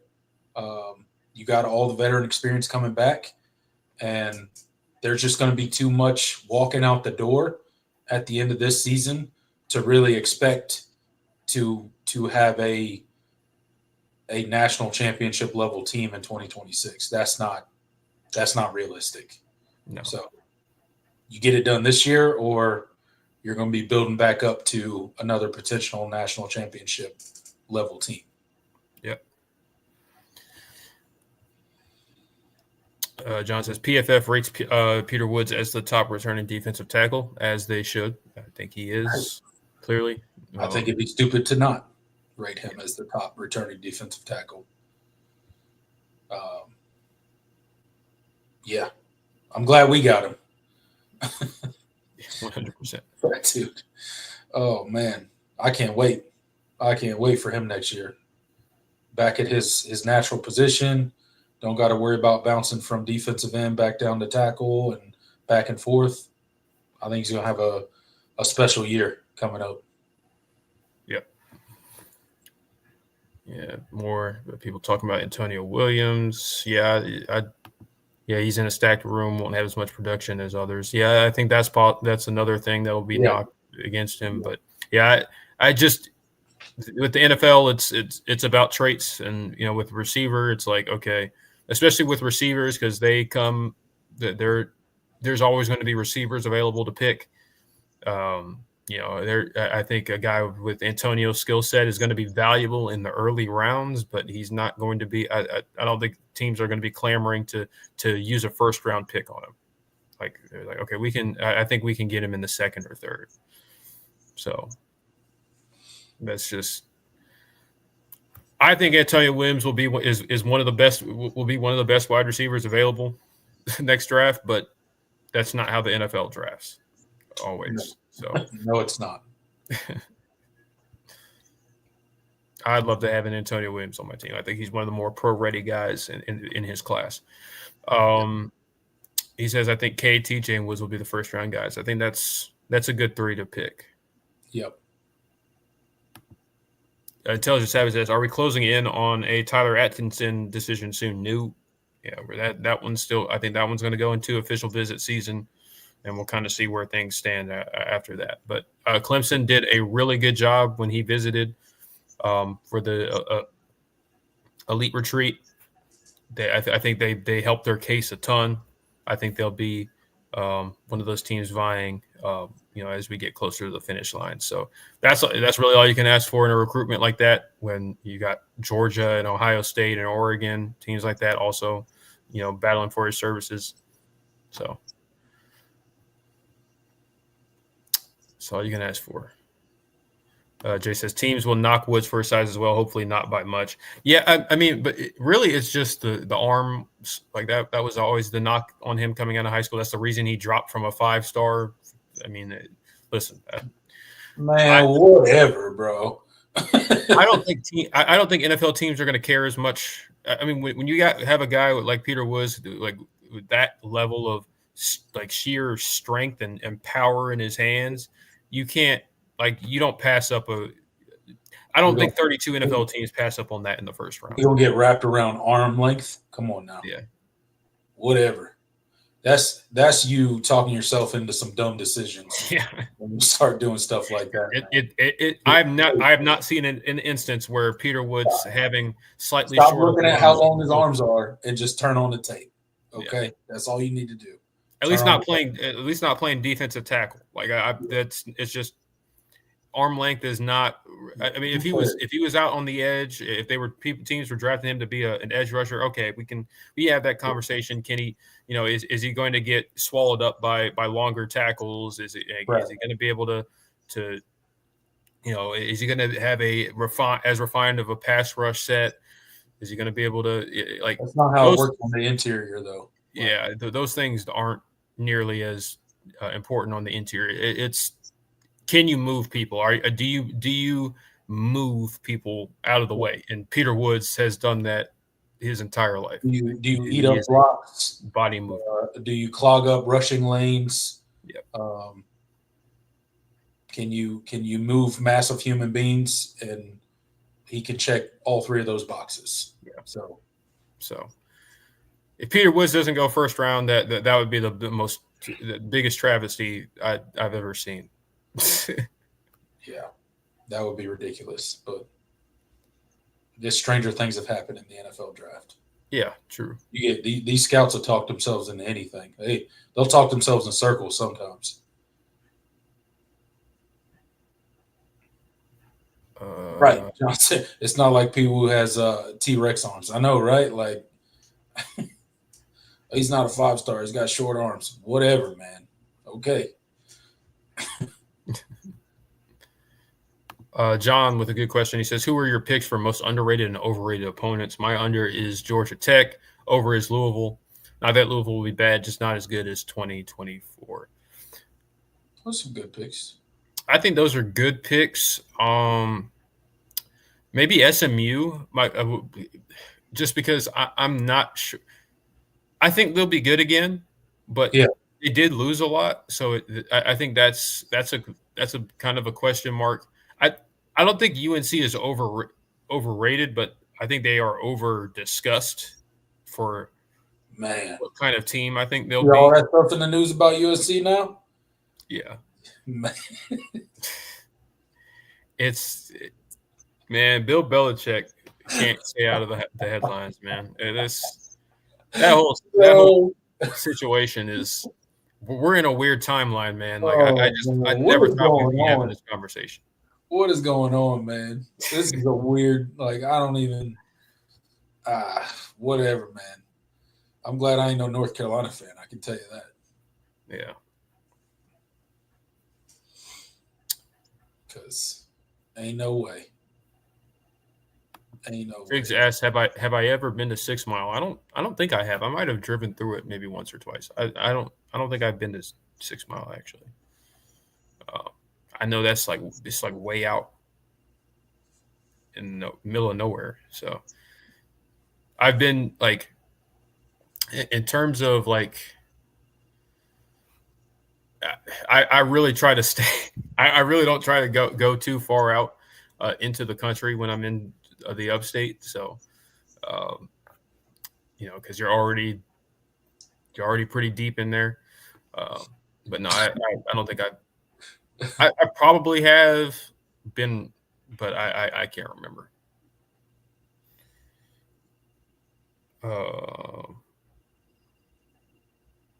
Let's see. Tiger Tom with a good question. He says, where do you guys think we stand signing Leo Delaney? Do you think he'll pick one of the other 3 schools? Yeah, he's set to make his decision here pretty soon. Leo Delaney, the offensive lineman for Providence Day, teammate of Gordon Sellers. From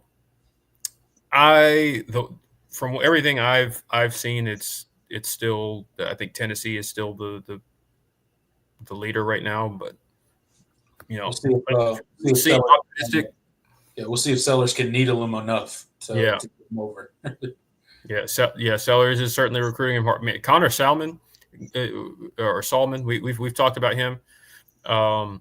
He's been one of the best recruiters in the class since he committed. So he's doing the thing too. So we'll see. I think that would be a good get.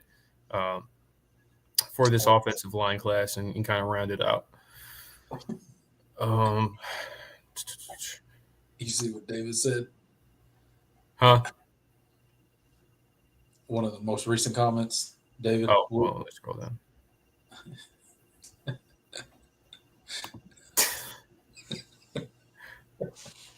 We're not going to talk about that, David. That's inappropriate. Oh man, that's funny. This is a family comment. That's a funny comment, David. Oh Lord. Let's see. Man, sports media has been a wild place lately. Yeah, man, it's so unserious. Wet Sox says this year's team really fits the mold of the last two champions because in a world of transfer portal, when you return so many people, you have set yourself up well. Yeah, I mean, yeah, absolutely. I mean, there are certainly a lot of parallels when you look at, last year's Ohio State team brought back a ton of talent. Back in, they win the national championship. 2023 before that, yep. Michigan. Yep. Brought back basically everybody, won the national championship. Obviously, the two Georgia teams were certainly full of experienced talent too. So, I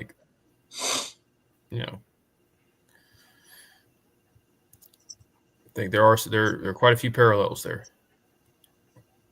Absolutely. It definitely takes a core of guys to get it done, and Clemson's definitely got that this year.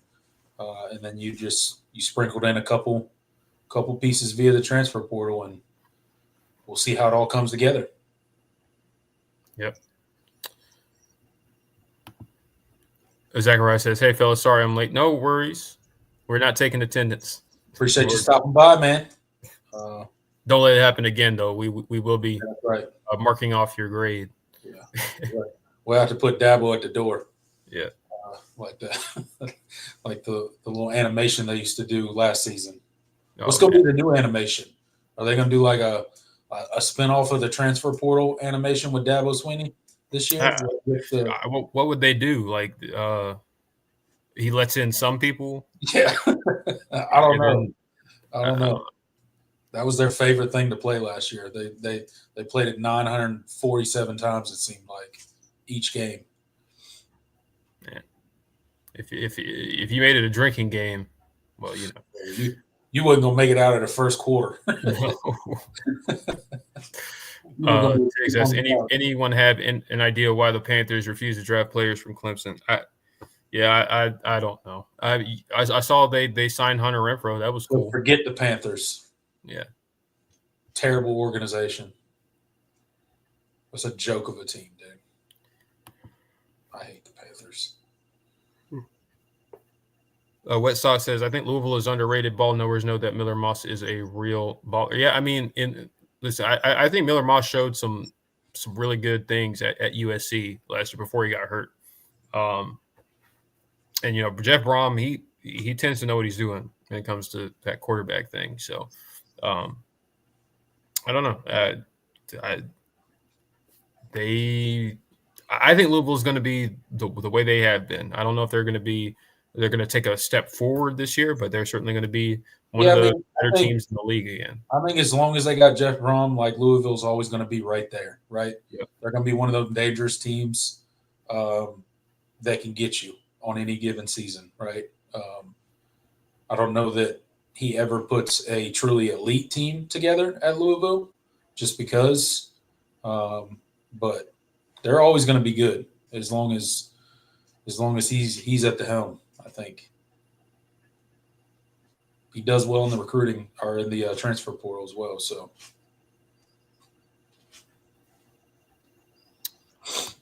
Intelligence App says BYOG or sell Jaden and Lucas. We get a full decent season out of him in the 2025-26 season. I'm going to buy because I have that hope for him. I want to see him have a full year. Because if you don't have him now you're asking a lot of those guys this year. Like if we can have Jaden Lucas be healthy for any season, this upcoming season is the season that we really need him healthy for. Yeah. because really, what do you have there? You have, you know what you got in AV, right? You know what you got in Ashton Hampton, but then you got a couple guys there that haven't been able to stay healthy. Jaden Lucas. Is one of those guys that just hasn't been able to stay on the field for very long periods of time. So you're gonna need him there for the rotation. Absolutely. Jay says Vizina equals 2025 Chase Bryce. Well, I mean, hopefully you're not in a situation where you need him to be a Chase Bryce. Yeah. Hopefully you have your starting quarterback healthy for the entire year and it doesn't get knocked out in an important game. But listen, I think you and I are both Chris Vizina fans. We think he can be a really good quarterback, and we've liked the trajectory and of his career, just being able to sit in the system for a while. I think he's certainly more talented, physically than Chase Bryce was. So, it's just about, is he ready for the moment if that moment does come this year? Yeah. Hopefully it doesn't come this year. Yeah, I hope it doesn't. But if it does, you'll need him. Definitely a rare breed.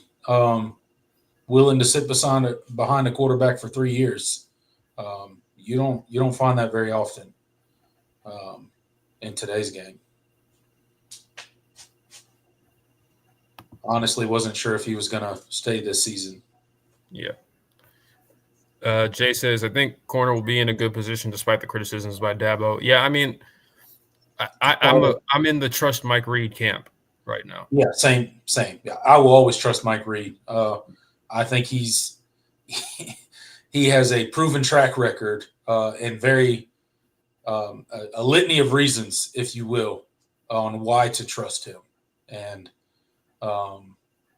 when Dabo comes out to the media and does stuff like that, it's always for a reason. And I believe he's just trying to motivate those guys. And it probably worked. Yep.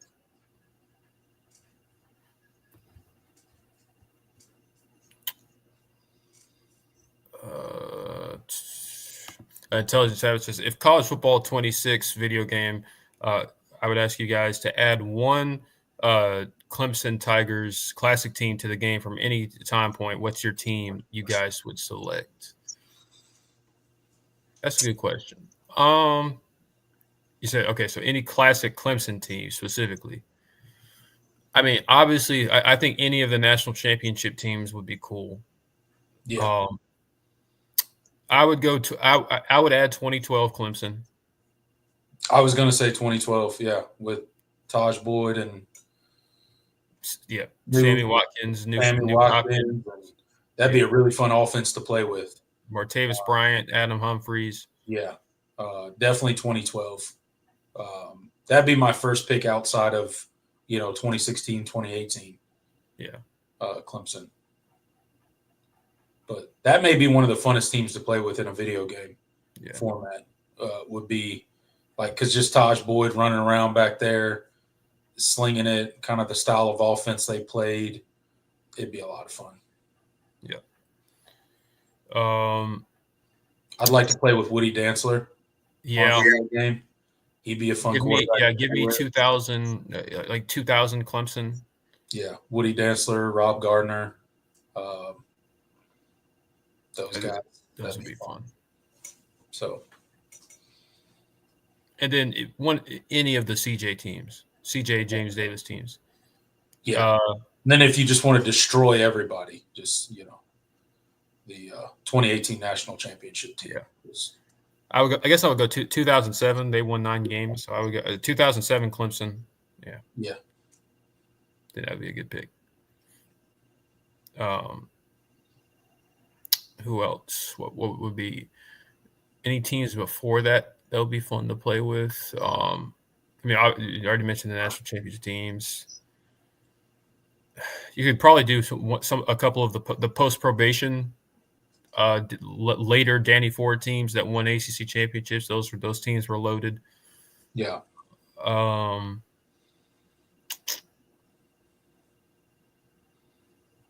I think those would be so I would go.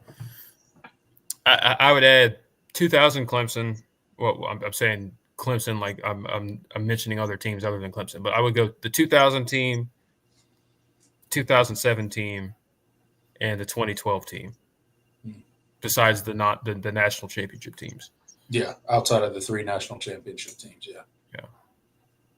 I think those would be my picks. I would pick 2003 too, because that team had that really strong into the year.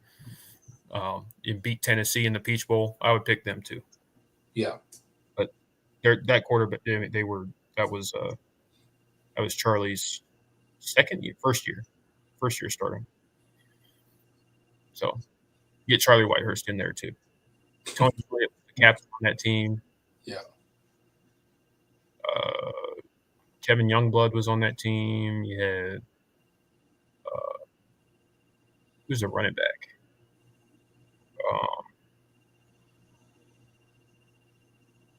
Shoot. It wouldn't have been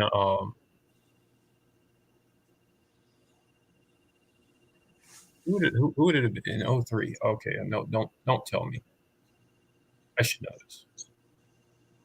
I believe he had a 1,000-yard season that year. Someone will tell me in the comments. I used to be good at this. Streeter was quarterback in 98, 97, 98. Those years. Yeah, so that would have been those were the final Tommy West years. I think they went to a Peach Bowl. Yeah, Travis Zachary. Thank you, Daryl. I was like, this is a running back I should know. Yeah, Travis Zachary.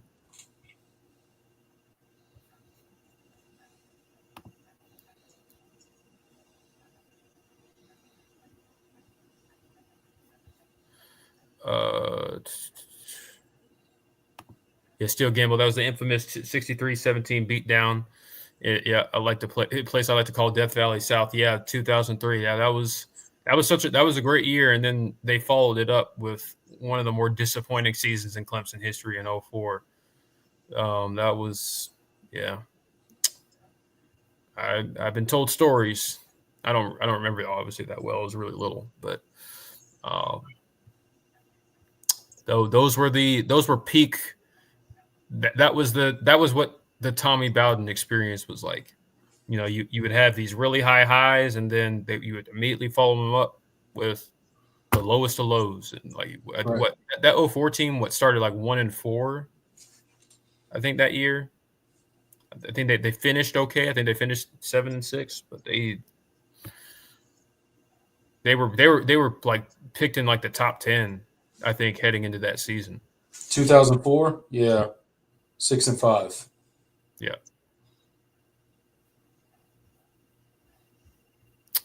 That was the Tommy Bowden experience after all the goodwill they had built up the year before. Yeah, you started 1-5. Yeah. With losses to Georgia Tech, Texas A&M, Florida State, and Virginia. Yep. I went to the that was 05 because the 04 game was on the road. The 05 game was my first game. Yeah. Against A&M. So little Jordan lore for you guys. I was at that Georgia Tech game that year. Oh, you were? Mm-hmm. Oh. Yeah, second game of the season. Yeah.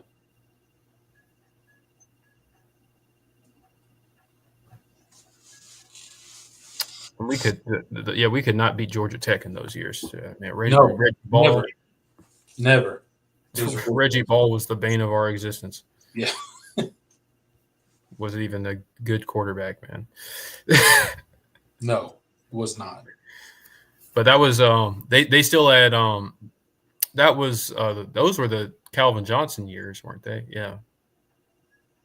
And they had Demaryius Thomas a little bit later, but I know Calvin Johnson was on that team, wasn't he? The 04 team. I think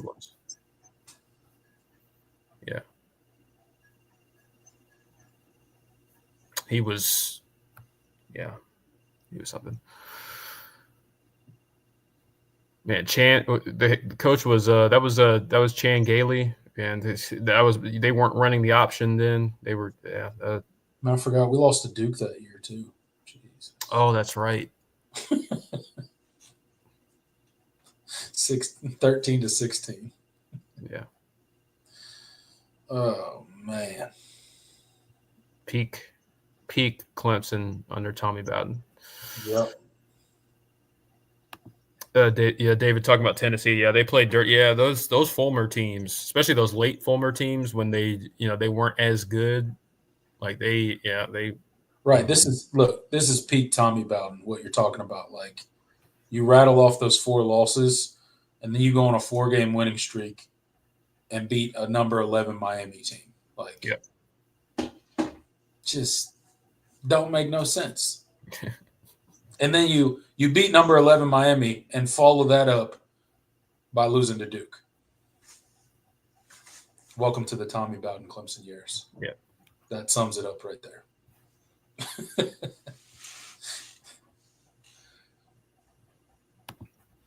Steel Game says, I still think that 2011 Auburn win was the beginning of it all of what we see now.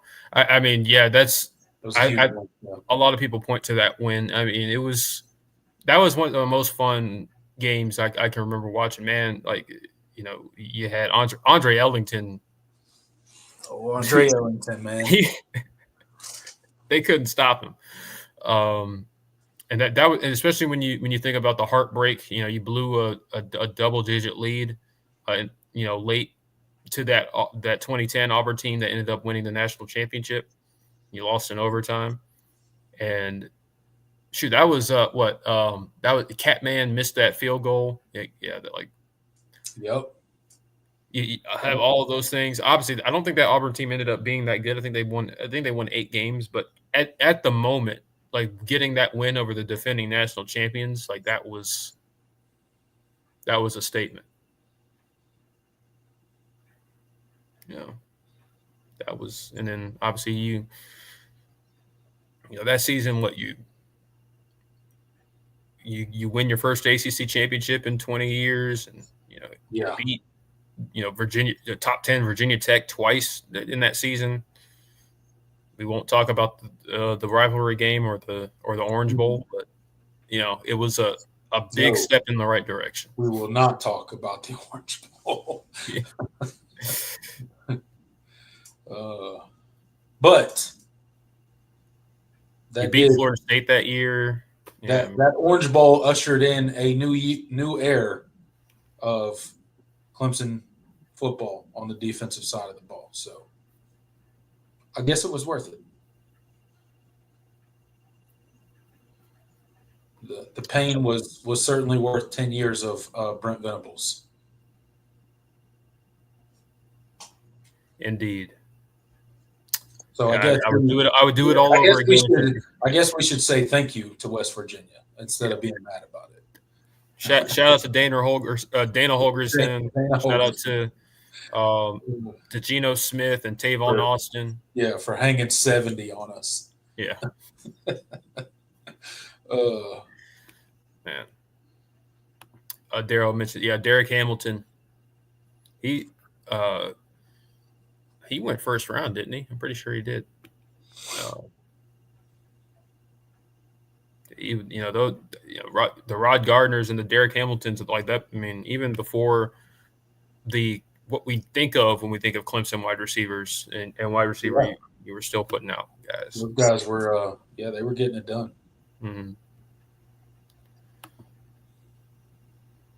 Yeah, David says, never knew what to expect from Bowden teams. Imagine coaching on that staff, no consistency at all. Yeah, I mean, any like that was the thing is like, okay, well, the positive was like no bad moment was going to stick necessarily, but it meant that nothing good was ever going to last. Yeah. You knew it was just a matter of time before they, completely fall on their face. And it wasn't a matter of if, it was when. You knew it was coming every season. They were going to do something stupid. Mm-hmm. Yeah. You could dub those years the Clemsoning years. Yeah. Yeah, absolutely. I mean, like people talk about, like, for some reason they talk about Dabo like he was the one that originated that term, and he was the reason that they had that reputation. No, Clemsoning was a. He's the one he's the reason that term is now obsolete. Yeah. Not the reason that term became not the reason that the word Clemson became an adjective in Clemsoning. Yeah.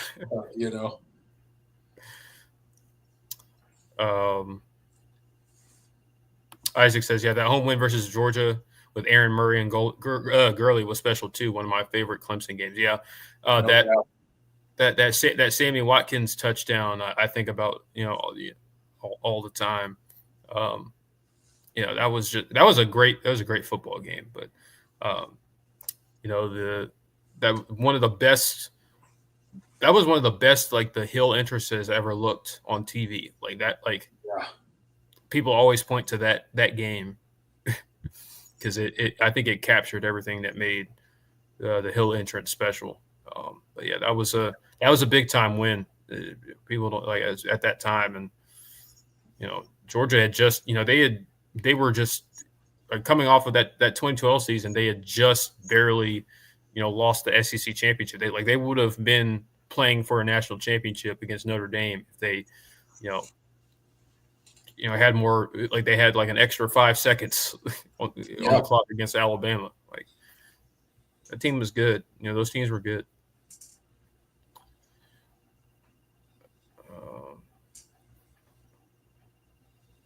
David Wood asks, is Kevin Steele still coaching? I don't know. Is he?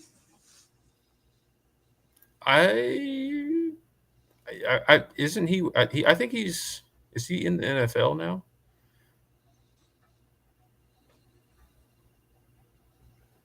No, he retired. No, he's done. He retired.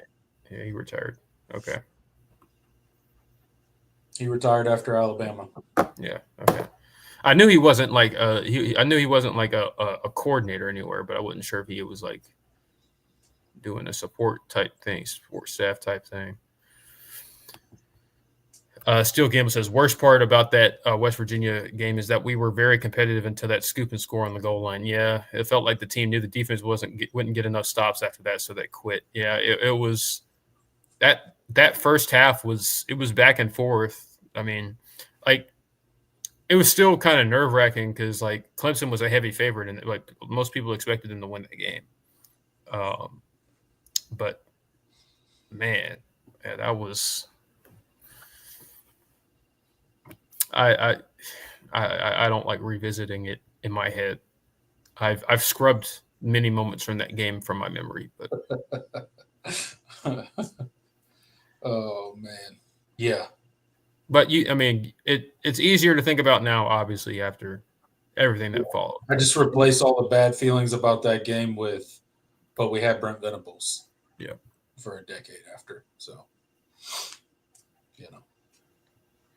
Yeah. James says, yeah, we were lost in the desert after we fired Danny Ford till Dabo. Yeah, I mean, that's what it is. We were in the wilderness. We were wandering in the wilderness. Yeah.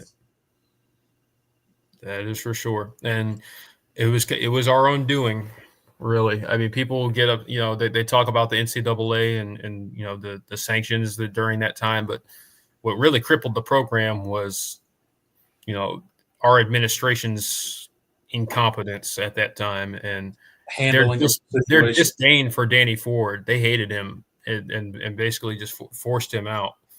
And he didn't like them either, so he was like, fine. Should have just took the sanctions and kept it moving.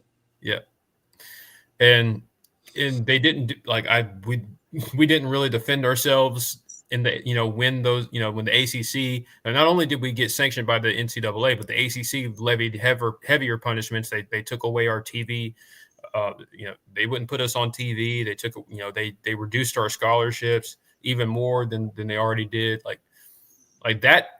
I think that time and we did very little to stand up for ourselves. I think that was the point. I think in Danny Ford, when Danny he couldn't get along with that administration anymore because they were so toothless at that time, and they bent to the will of Swofford and the ACC. That was a witch hunt, essentially, by your own conference, because you were the only and you were the only team in that conference that was relevant in football at that time, and until Florida State ended up joining. And you were the one that didn't emphasize basketball the same way the other schools did. Like, you were always you were kind of the odd man out a lot of times in those discussions, and the way they treated you. Like, that's what, that's a lot of the reason why Clemson brass still doesn't like the ACC. Like, that was kind of, there were tensions way before that, but that was when I think things put things into motion that I think we're still seeing the effects of today. And obviously with the lawsuit and all of that, like there's always been those underlying tensions because of, that time period. And I think that crippled the program in a way that I think things would have been different if they didn't, if they had handled it in the way they should have, and they just didn't. So that's my Clemson football. I'm talking like I was alive back then, but that really is what happened. The people that were around back then, they know, like, that what the ACC did to Clemson was bogus, disgusting. Yeah. It was absolutely ridiculous. But Clemson could have done a lot more as well. So yeah, it was on them.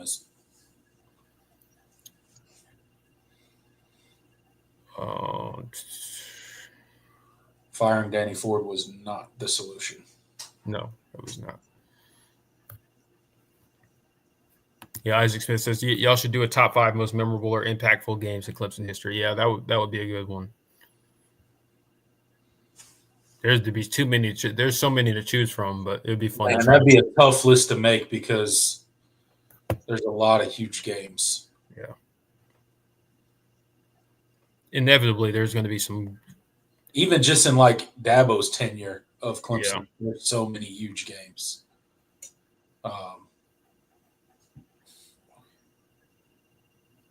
Yeah, that's crazy.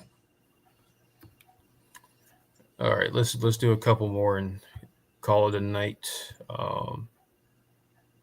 2016 game versus Louisville. Yep, that's always instant classic. Yes, always that game was unforgettable. Insane. I wish I was at that game because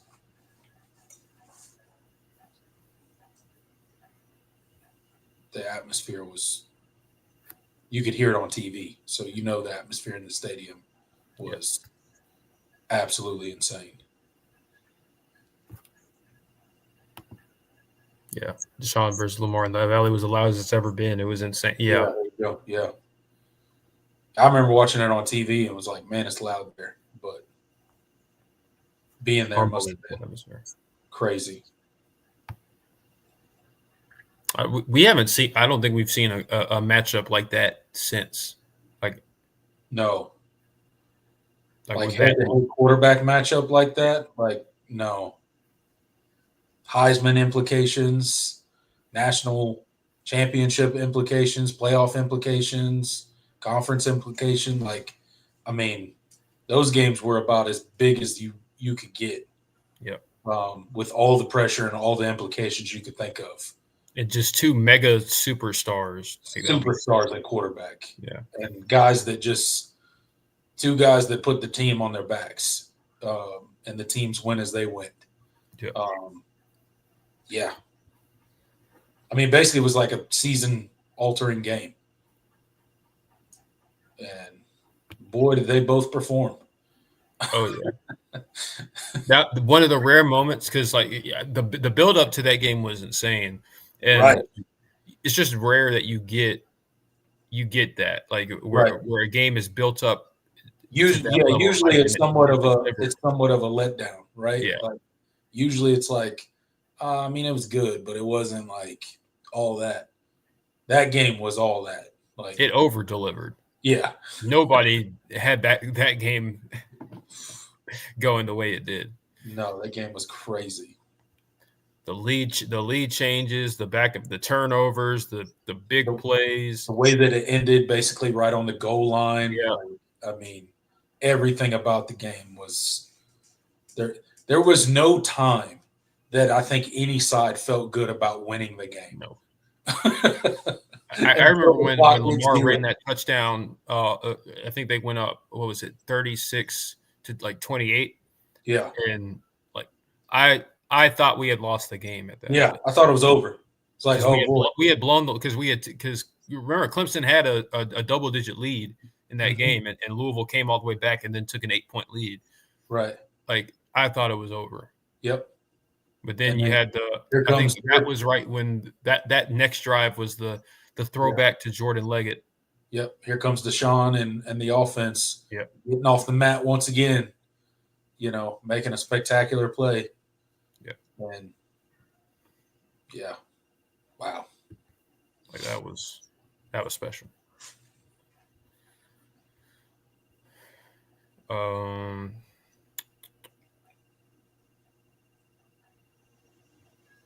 Yeah, David. Clemson's last game against Steve Spurrier, Grady Jarrett showed out. Yeah, that was fun. You know, breaking the streak. Deshaun Watson playing on the torn ACL. Yep. That was special. As a young freshman. Good times, man. Nothing like beating South Carolina on one leg. You know? Yeah. And running for touchdowns with it too.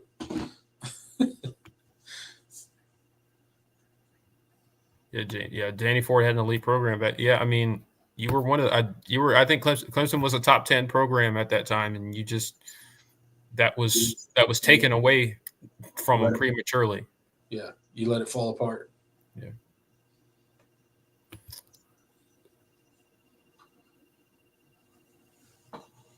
Yeah, John says, Clemson had no power in Tobacco Road back then, didn't get any leverage until Dabo, and now is near the top. Yeah, it's really what it was. I mean, you couldn't swing the stick that you do now because you were never going to get preference over the basketball schools. Now Clemson's got that kind of pull within the conference to where they can be like, hey, no, we're not doing that. Yep.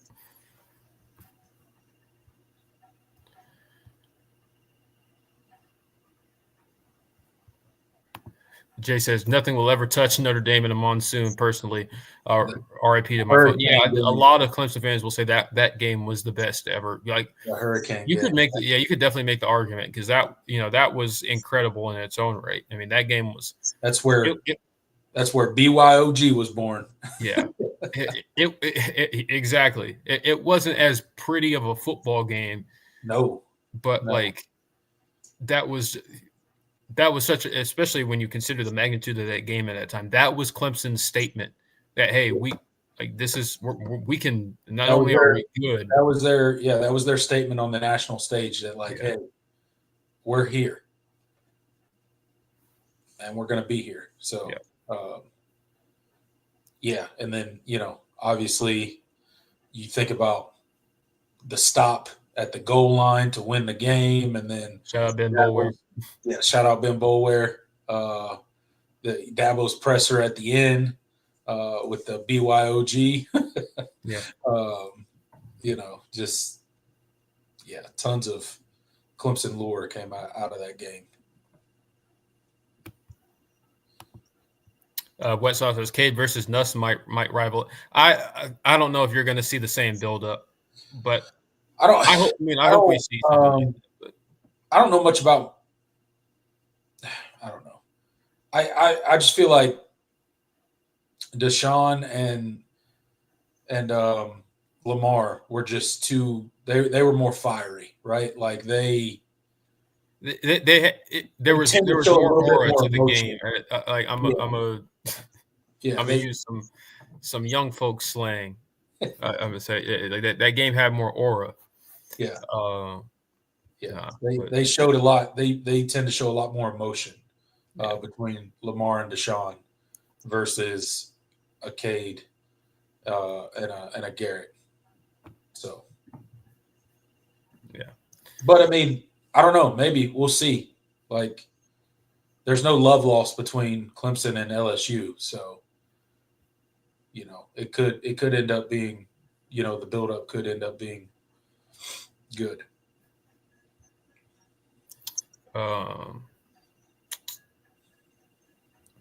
Yeah. And everybody's got LSU climbing up the rankings with all the stuff they did in the transfer portal. So we'll see. Could be a lot of buildup heading into that game. Yep. And like I just like you're not gonna have that level of like, especially when you consider like that game, that was the game of that weekend.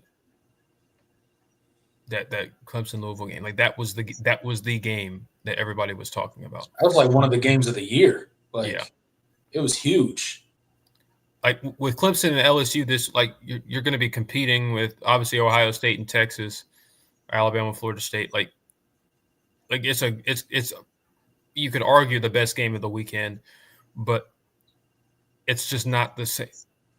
Yeah. It was just like when Louisville came to Clemson, that was like it don't have the juice. 2 top 5 teams, like that was like everything. 2 Heisman candidates, everything that you could possibly ask for in a football game. Yeah, 2 top 5 teams, 2 conference, conference foes. So ACC title implications. Yep. Heisman implications, playoff implications. Like that game had about as much juice as any game.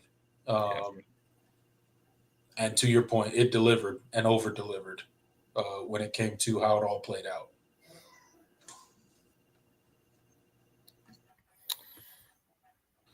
Not that the LSU-Clemson game won't be exciting. Yeah. Building up to week 1, it will be. I just don't think it'll be to that level. No, it won't have the same stakes, I don't think. The excitement around those 2 quarterbacks was different too. Yeah. Exactly. James says the best and worst game I ever attended at Clemson was the Punt Rooski game versus Florida State. Yeah, man, that was back what Deion Sanders was there. Yeah. I'm sorry for you. That's all I can say. Right. Those were those early Clemson Florida State matchups were pretty phenomenal. Who knows if you keep Danny Ford around when Florida State becomes a full member of the conference, like maybe I don't know. I'm not saying like Florida State wouldn't have gone on the run they did, but like they would have had somebody to challenge them because they didn't have anybody on a year-to-year basis that was competing with them for the ACC during that time. And part of a lot of the reason was because Clemson, went off the rails, after that especially the early 90s. So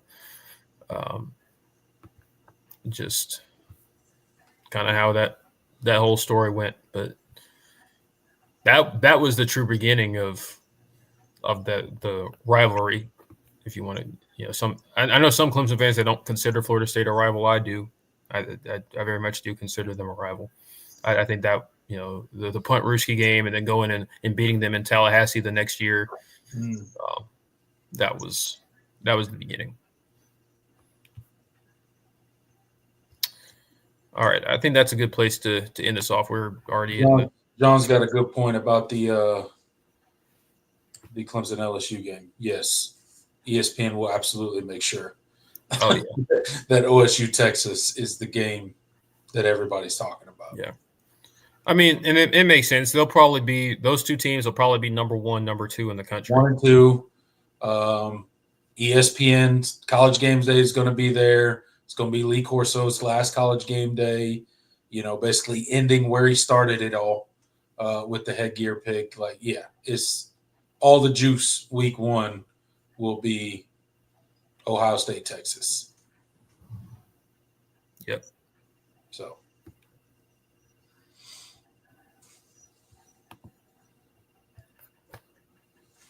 All right. I think that's going to do it for us. That does it. Another all-in show in the books. Appreciate all of you guys hanging out with us. Still got 26 people in the live chat. Hit that like button while you're in here. If you're not subscribed, consider subscribing. Consider becoming a YouTube member, like our old buddy David. I'm sorry. David Lowry.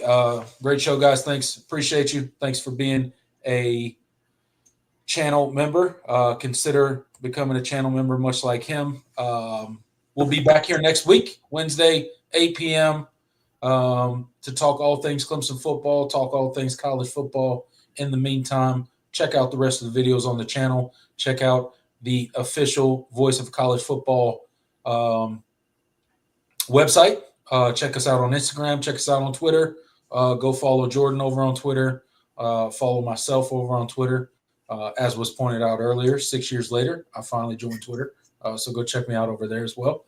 But yeah, we'll see you guys next week. Hope you guys have a great week, and go Tigers.